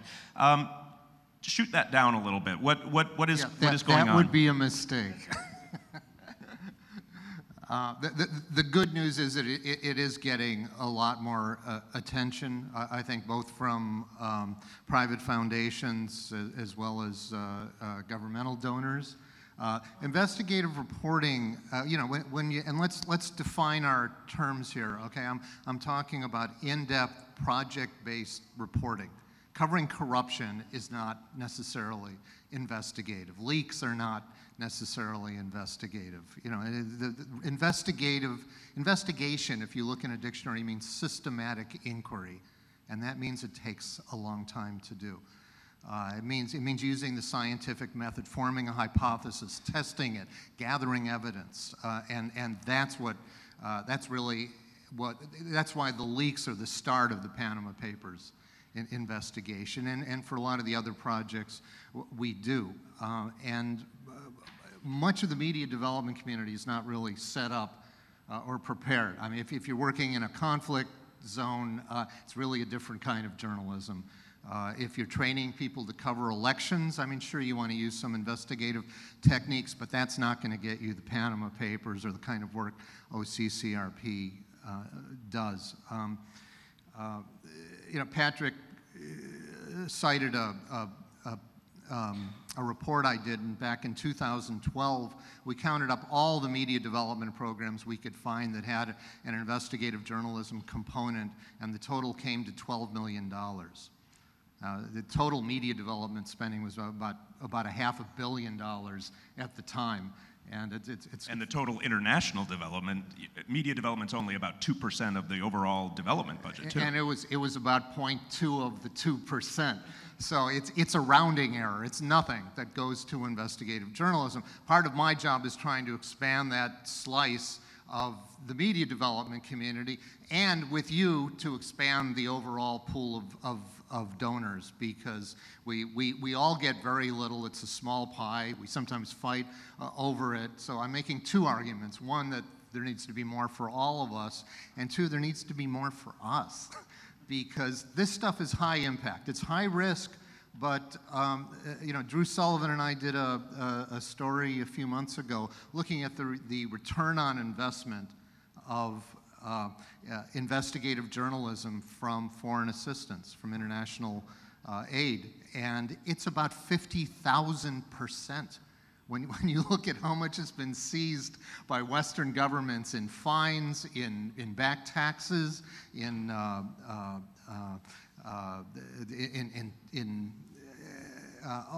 whole range of governmental actions and lawsuits, and the return on investment is just extraordinary. So there's a case to be made. If we got just 1% of what's being suit. Because of your series, Hamish, there's probably been several $100 million in back taxes that have been collected. OCCRP is responsible for about $4 billion in fees and back taxes, and we're getting about 12 million. Even if you double that, even if we're getting 25 million a few years later, I mean, it's kind of ridiculous given the impact that we're having. And what amazes me is that there are people like Wahyu in very tough countries willing to do this work. We have the troops, we have the people, Miranda in Bosnia. I mean, these people are used to working under conditions that most Western reporters would not tolerate. And folks, we're in 100 countries now. We have this great network, and we're growing. I mean, this is why I'm optimistic. Great. Sorry. So for all of the panelists, you've got an audience full of implementers, maybe some donors here as well. There are so many ways that we could be investing in investigative journalism, from training to grants so that journalists can do projects, security, both physical and digital, the legal environment, making sure that journalists are protected from legal attacks. Where would you like to see the money that comes in from the media development field going in the field of investigative reporting? We'll start with Wahyu. Yeah, sure. I guess in Indonesia, the emphasis all these years has been on trainings and workshops, and I think for the beginning it's okay, but now I think we reach a point where we should start focusing on the environment, creating a friendly environment so that investigative journalists can work freely, can publish more hard-hitting stories. And in order to do that, we need to focus on access of information. We need to have more tools that enable journalists to access information that they need, something like what OCCRP did in Europe, having some investigative dashboard, for instance, that enable journalists to cross-reference facts and data in one click, for instance. And we also need to focus on creating the publishing platform, because if you focus on the commercial media, it's something I lost hope in profit media companies, because there's so many interests, advertising interests, ownership interests, and quite well how the ownership structure in media in Indonesia, that almost impossible for an investigative stories to come out, to be published. So we need non-profit media. We need non-profit organization that can publish more investigative stories. Okay, that's a really good point, and one that I wanted to bring up was, Panama Papers brought together major media organizations like Tempo, The Guardian, nonprofit organizations like OCCRP, small online media, Malaysia Kini is not so small, but there are other examples where the media are really quite small. So, Hamish, for you, the same question, where would you like to see the investment going? And then also talk a little bit about that, the difference between the big media and the smaller and nonprofit media and their role as investigative journalism grows. Do I really have to choose where the money is going? Because we kind of need it for everything at the moment. I did speak earlier about ICIJ training by doing. That's not a separate training budget. That's our main budget. I think I don't have a huge role in speaking directly with our funders, but I do know that what we're finding very important is that when we talk about a network of trust of journalists, our funders also tends to be a part of that, because investigative journalism is very difficult to understand. It's multifaceted, and funders who aren't familiar with it might not necessarily understand where and how their money is being spent, which might make them more reluctant to spend it. So I think we need to get better at communicating our processes and where the money needs to go. In the past few projects, ICIJ has had a couple of funding partnerships with the Pulitzer Center, which traditionally were funding travel, and that's where we started out with them. But as they saw some of the products that we were producing and we were able to better communicate the processes to them, they've then also been able to fund individual elements of projects For example, an animated video that helps explain the overall story.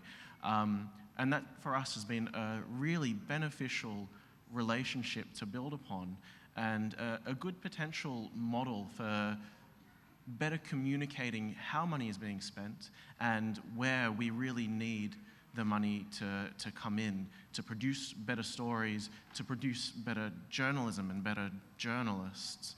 And I'll confess, I've completely forgotten the second part of your question. The second part was about sort of the difference between the legacy media like Tempo, the new online startups, the nonprofit model, and where do you see the future for investigative? Well, I mean, I told you before, there's the old joke that you speak to the newspaper reporter of 30 years who says, I've always worked for non-profit media because, you know, even commercial media these days isn't turning much of a profit.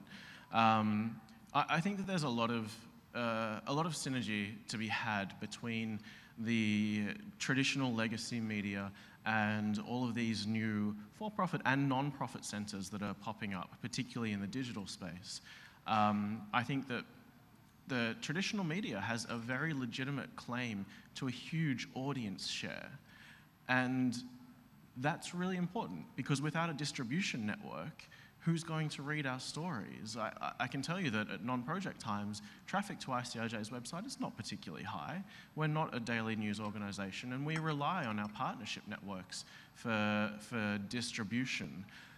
That being said, what non-profit media seems to be bringing to the table is a lot more, I guess, innovation by necessity. The commercial media seem to be cutting back on their spending, particularly in investigative journalism. And what we're looking for are ways to plug those holes with help from funders using things like training or technological platforms that we can develop, that we can all use together, and even funding collaborative projects as a whole that bring together the traditional media outlets and the new startups to share their different experiences and their different strengths and skills. Okay, great. David, what about you? Where would you like to see, if we could get more money to investigative journalism, how should it be spent? What a good question. I think, first of all, let's get the overall pool of funding up. Because the demand is everywhere. We can't handle the capacity we've tapped into. As I said, we've had 3,000 requests for help. It's for reporting techniques. It's for data. It's for how do you manage and start a nonprofit. It's for how do you fundraise and take care of your reporting. We need to work on the whole system. The schools worldwide, they don't have good investigative journalism classes. A lot of them are coming from the curricula or from another century. I think that's true generally in journalism, higher education. It's particularly true in investigative journalism. A lot of schools don't deal with data. They're losing ground. They're not only moving forward, they're falling behind even more.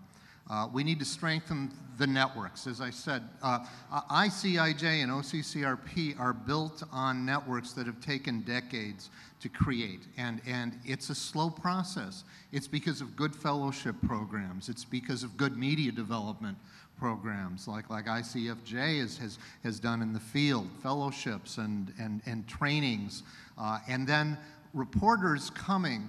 Now, look, there's a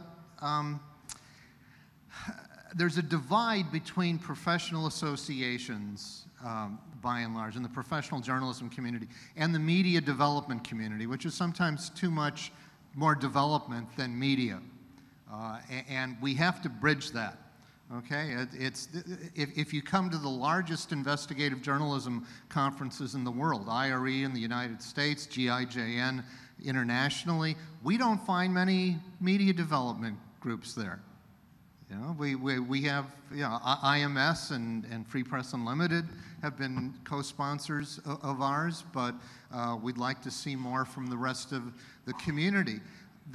and this is where the reporters are. This is where the editors are. If you really want to make change in this area, you know, reporting is the hardest thing in journalism. You can find editors, you can find writers, you can find, you know, business managers, to find people like Miranda who will go out fearlessly and document something, you know, on the Croatian coast when we were looking at pirate tuna black markets.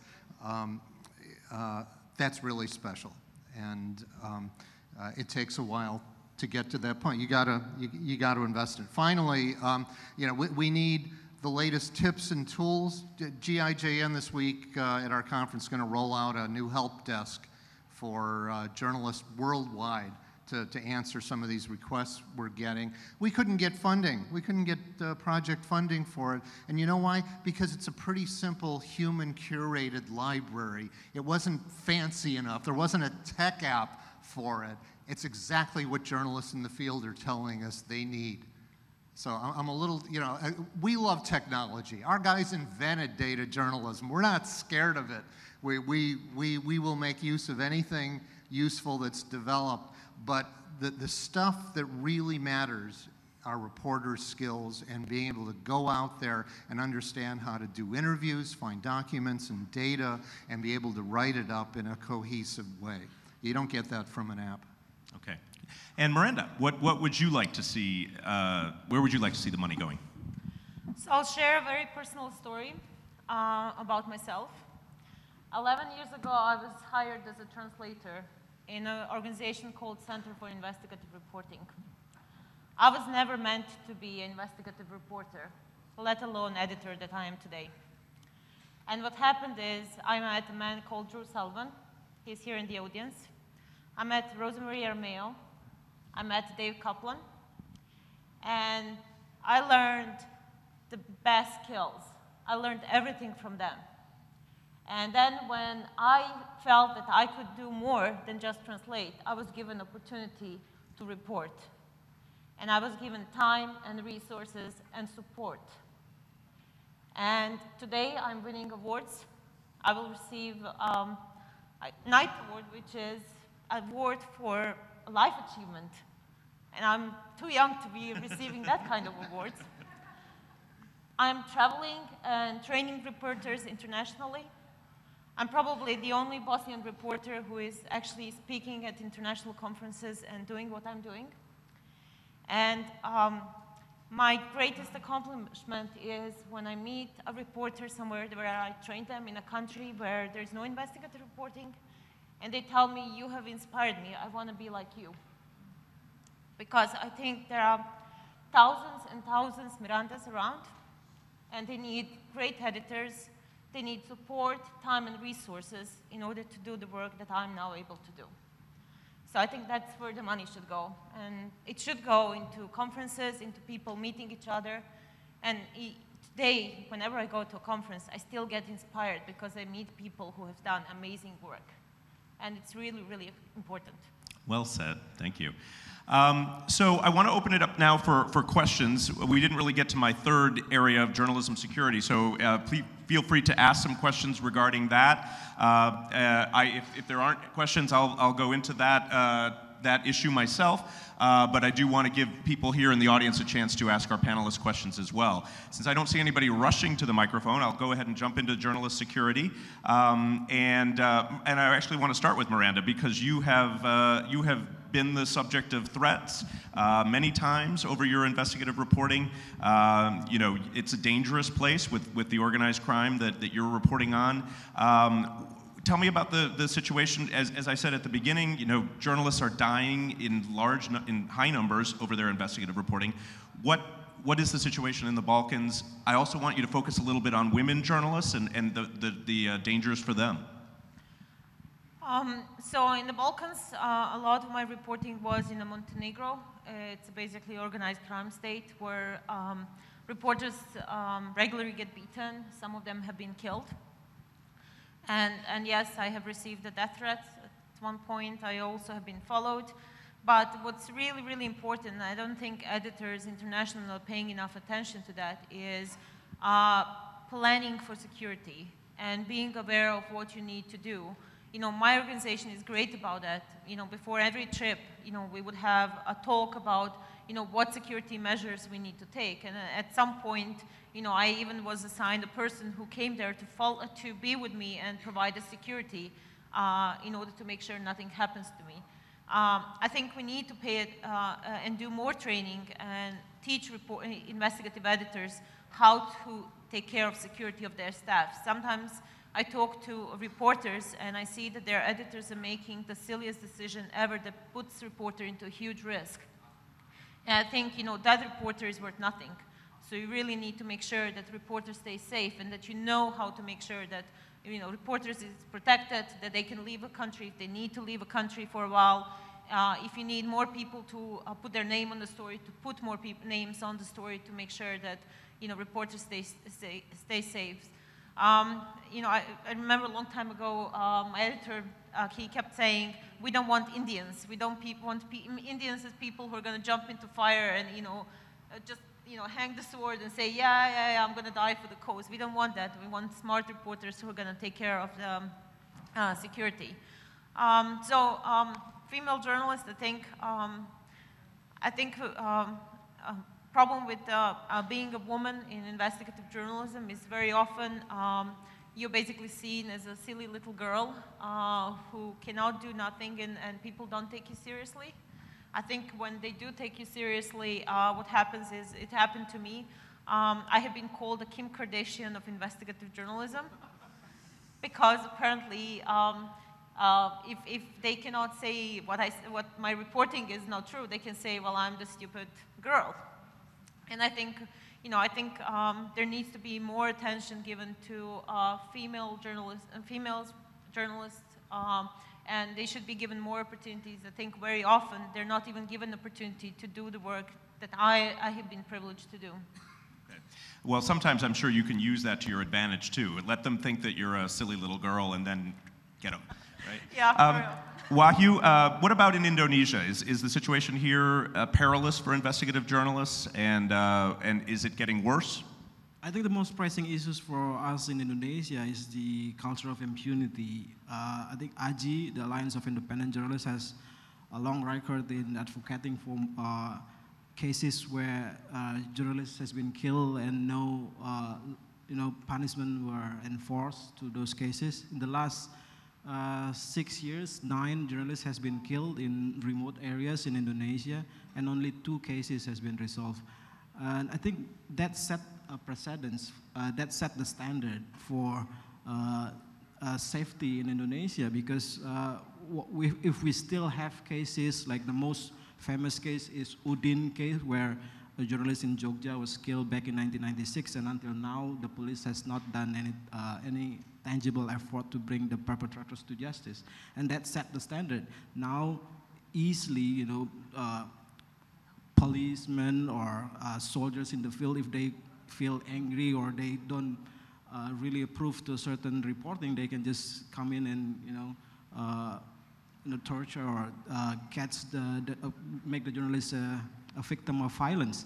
And then they will apologize, and the higher generals will promise to bring the people to justice, but it keeps happening because of these unresolved cases. If we still have that, then there's a big question about the future of safety in journalism. Okay, thanks. Again, make your way to the microphone if you have any questions. We have a question here.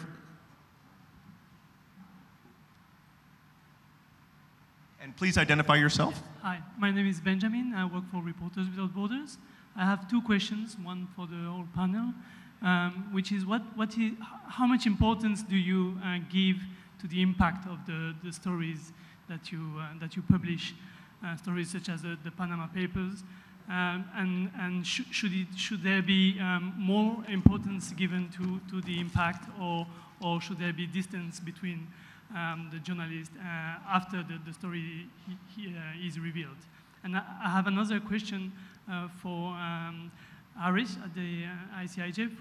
After the Ming Pao in Hong Kong published the Panama Papers, one journalist was fired the next day, and despite the protest of the team, the decision could not be overturned, and I wanted to know what was the involvement, if any, of the ICIJ relating to this political firing. Thank you. Okay, why don't we, Hamish, why don't you start with, we'll just ask you to answer both questions, and then we'll go to the first question for the other three. You know, impact is a really good point. In order to make the case for why this is important, we need to not show that it's not just that we're doing great journalism, but that it's actually having some impact. But is that something journalists should be worried about? So answer that as well as the specific question about the firing. The firing, just to clarify, was that Ming Pao you were speaking about? Yeah, in Hong Kong? Yes. That particular case was more complicated, as far as I'm aware, than just the Panama Papers. So I don't feel hugely qualified to speak to it. There was a journalist in Venezuela who also unfortunately lost their job after working on the Panama Papers. But a colleague who's from Venezuela, who knows significantly more than I do, said that, once again, complicated situation over there with the media in general. It's a perilous job, and even harder when institutions are against you. I applaud the bravery of investigative journalists everywhere working in such conditions, and I hope that both those journalists who've lost their job go on to continue reporting. In terms of impact, strangely, probably an easier question. I think that yes, I think journalists, particularly in non-profit outlets, need to get a bit better at monitoring the impact of their work. I think there's a fine balance between reporting with a prescriptive outcome in mind, so aiming at a very specific impact, versus aiming at monitoring the impact of your work and the discussions that have happened around it. At ICIJ, we desperately need to invest in that area of impact monitoring, of looking at the conversations that happen as a result of our work, at the decisions that are made at a high level, at the investigations, at the prosecutions. It's a tricky area. It's not something that we have mastered as yet, but we need to get better at, particularly to help communicate to funders the potential for their funding dollars. And I think it's a great role for GFMD to play to help all of its members in coming up with better ways to measure impact. Dave, you're going to have to leave soon, so I'll throw that question to you too. It's certainly on our members' minds as well. You know, I like to joke that we don't have advertisers, we have donors. And donors want to see impact, so we're not measuring our sales to a particular demographic, but we do want to have impact. Also, I think just by our nature, the modern era of investigative journalism goes back to the muckrakers 100 years ago. These were activists who were trying to reform society and stop sweatshops and fraudulent medicine and corrupt politics. And we, most of us still have internalized that ethos. We want to change things for the better. The awards in our profession honor impact. This is well before donors came into the picture. If you won a Pulitzer Prize, it's because you had a lot of impact. It's because you changed the law, or you got someone innocent out of prison, or something like that. So, but I think along with other people in the community, we're very focused on trying to measure that impact, which is a lot easier now with digital media, but then it gets fuzzy. Sometimes, I mean, I've worked on projects that I thought were terrific and nothing happened. And I've worked on smaller things that had a big impact. You just never know. And is that the fault of the journalists who did the project that didn't have impact? It's sort of out of their hands.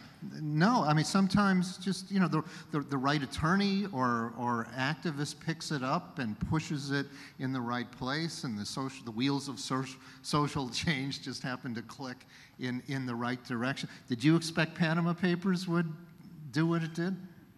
No, not at all. It was significantly bigger than we expected, and significantly less sleep than expected afterwards. And I think that the Panama Papers in particular for us introduced the challenge of where does our impact end? Like the tax amnesty here in Indonesia, is that because of Panama Papers? Do we claim any sort of role in bringing that about? Or? I think the government certainly capitalized on it. I mean, they're trying to use the Panama Papers issue to bring on the issue more closer to the public. And I think donors have different perspectives on that. You can certainly show that there's proximity, that this report was done, then this happened. It's harder to say that this report caused that to happen, but for many donors, that proximity is still valid. It's worthwhile. Miranda, did you want to add anything about impact? Just that it's not only about journalism, it's also about other groups, non-profit groups, activists taking on action and basically using the information that we provide to do some good. And I think there needs to be more of that, more sharing and more collaboration so they can actually do what we can't. Our job is to report, not to take stand. Yeah. Another question from the audience, if you could identify yourself. Yes, Murat Taib, journalist and activist from Tunisia. Is this question for all of you? Based on your experience and expertise, how do you judge and evaluate the investigative work done covering the trendy issue of ISIS-related topics, mainly in a hotspot, which is North Africa? So, okay, unfortunately Dave has to leave. So we'll say goodbye to him, and please, Dave, don't get too sunburned when you're in Bali. I have 350 muckrakers waiting. I don't know whether this is within anybody's expertise here to talk about coverage of ISIS. Perhaps Wahyu, we in the previous panel, of course, delved into this issue, and we had Andy talking about it from Indonesia. I don't know if you feel you have any expertise to talk about that, or Hamish. I don't think ICIJ. I mean, how do you see the work done in this subject? Not precisely by you, but in general. Well, in Indonesia, in particular, we do have some cases where ISIS fighters tried to slip away from immigration, went to Turkish border and to Syria and work and joined the ISIS. We did send a reporter to the border in Syria to better look at the profile of those radical Muslims from Indonesia who went there. But apart from that, I don't think we rely heavily on research, on CSOs and NGOs research that quite in-depth manage to portray the profile of those people, those fighters. And there's this a new movie just came out, a new documentary movie that look at how the younger generation, student mostly, went to Syria and joined the ISIS, mostly just to be exist on social media, so they can have pictures of them carrying weapons. So if I may conclude, in general, the issue is quite prominent, pictured prominently in Indonesian media, and I think we do have some areas that we need to improve. I don't think we managed to go really in depth to enclaves or pockets of radicalism in Indonesia, and that's why there's some problem where where we can prevent those ideology to spread further, but we haven't done enough to do that. Any other questions? I'll ask a question of Hamish, which is one of the things that came up in Panama Papers was the question of whether to put it all out there for the public to see, or to have journalists sort of as gatekeepers that decide what gets seen and what didn't. WikiLeaks criticized you for not putting everything out there for the world to see. What was the thinking on that, and did it evolve over time? I think, thankfully, in the past few weeks and maybe month, our decision has been somewhat validated by some publication of material that wasn't necessarily in the public interest. I was actually speaking with a group of students this morning, and this question came up as well. And the way I tried to explain it was, you know, if we have information about your bank account and you're a student at UMN in Indonesia with no public role, it appears to be a legitimate bank account, what right do I have to publish that? For whatever somebody alleges you did without providing any proof that that's what happened. Hamish, did ICIJ take this into account? Have there been any cases of people being sued over Panama Papers revelations, and how do you advise members to deal with that? Panama Papers, where's some wood so I can touch wood? We have not yet been sued. There's been no shortage of legal threats and legal letters. That just tells us that we're doing our job well, I think, particularly when it doesn't get to the next stage of litigation. It is always a consideration, particularly for an organization like ICIJ, which, you know, ultimately we're a tiny, tiny newsroom. We are 11 full-time staff, basically, shoestring budget. A vexatious litigant can destroy us. Two of them can, like, cripple us, and that is a significant issue. And we also have insurance, which also gets more expensive each time someone chooses to sue us, even if it is a baseless case. And it's something that I would love to see a better solution for going forwards. In the meantime, we will just keep doing the best possible journalism that we can do in the most responsible way, and hope that that is enough to thwart those sorts of needless legal challenges. Wahyu, has this been an issue in Indonesia? Yeah, I think we were lucky because this was not the case a couple of years ago in Indonesia, where, you know, it's a common thing to sue a media company in court. But I think we have passed that period. Now we have a very strong and credible press council, and almost all media houses and member of the public will go first to the press council with their complaint about news items before they go to the police. And there is an MOU, a memorandum of understanding between the police and the press council that makes sure all cases related to the press will be consulted to, all criminal cases related to the press will be consulted to the press council commissioners. I think that's a huge achievement, and it's gave us a sense of, we are protected in that way, in that sense. And we also have a strong legal aid foundation, which give a free legal aid to media houses or journalists that have legal problems. Okay. Any more questions from the audience? If not, I'd like to ask one more question about digital security, and maybe start with Hamish on this one. Obviously, you have to be very careful to be sure that people aren't hacking into your communications among these 400 journalists. What did you set up to ensure that you would be safe in communicating with one another, that the data would not get out to the wrong hands? It's a really good question, actually, particularly when it comes to investigative journalists who are traditionally grisly, grumpy reporters who are often reluctant to learn new skills. Security sometimes being one of them. There's a sliding scale with digital security whereby you have to look not just at the security of the information, which should always be paramount, but also at the usability of the technology that you're employing. And that's something that we are constantly evolving with at ICIJ.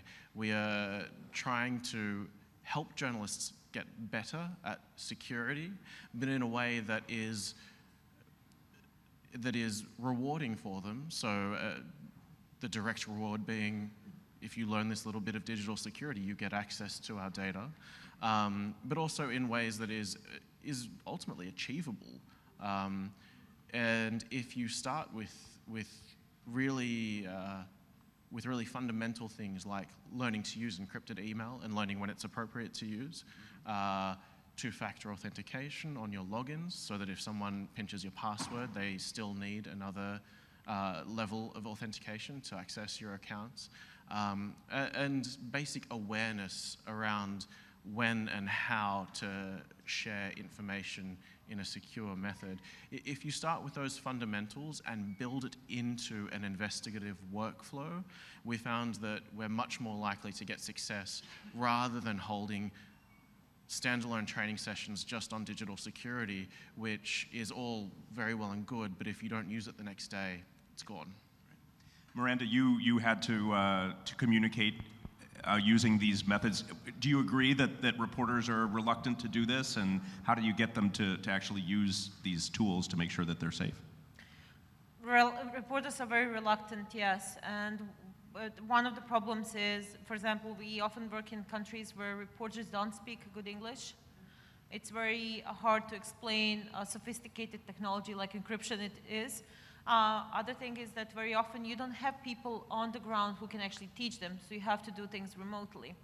So in addition to encryption, when we cannot use that, when it's too hard to teach a reporter how to use it, over internet, what we do is we use something called Stackfield, which allows a creation of encrypted rooms where you can share files and you can communicate with reporters.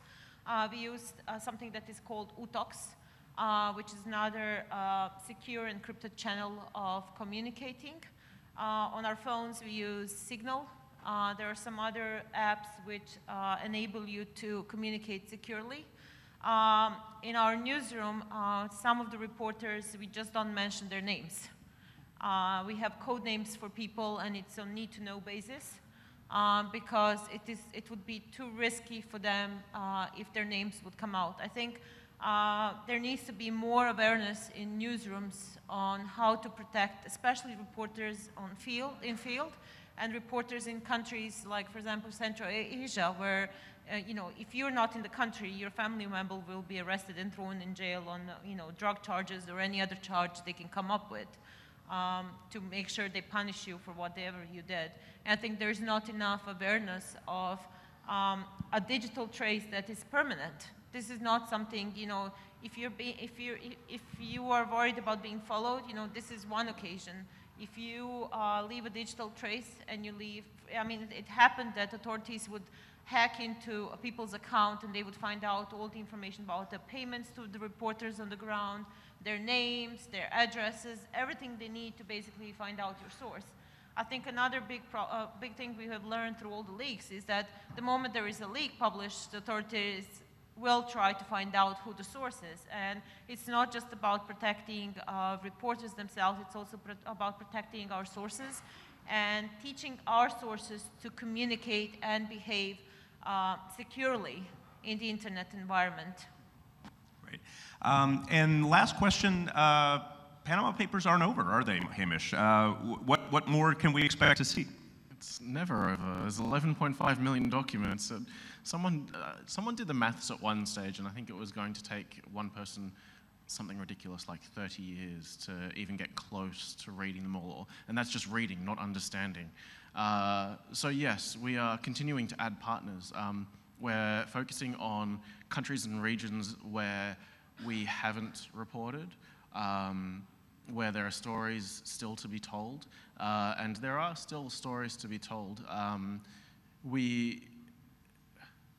One of our big challenges, though, is every time we onboard a reporter, that is a drain on our resources. And so managing that, managing our very small resource pool in such a way that we're still able to give some resource to the Panama Papers while still devoting energy to other investigations that are yet to come is getting increasingly tricky. And the number of requests that we get in always far outweighs the resources we have to deal with them. We're trying, and I am confident that we'll keep seeing more great Panama Papers stories popping up in countries here and there. And for our other two panelists, I assume your investigative reporting goes on. Anything you want to say about what you've got coming out? I know you can't reveal. You don't want the competition to know exactly what you're working on. But Wahyu, are you still doing investigative reports? Probably not on Panama Papers, but on other issues. Well, we do actually have something going on Panama Papers. This time it's mostly related to transnational cases, because in the beginning, when we first published our first stories, it's mostly about Indonesian-related cases.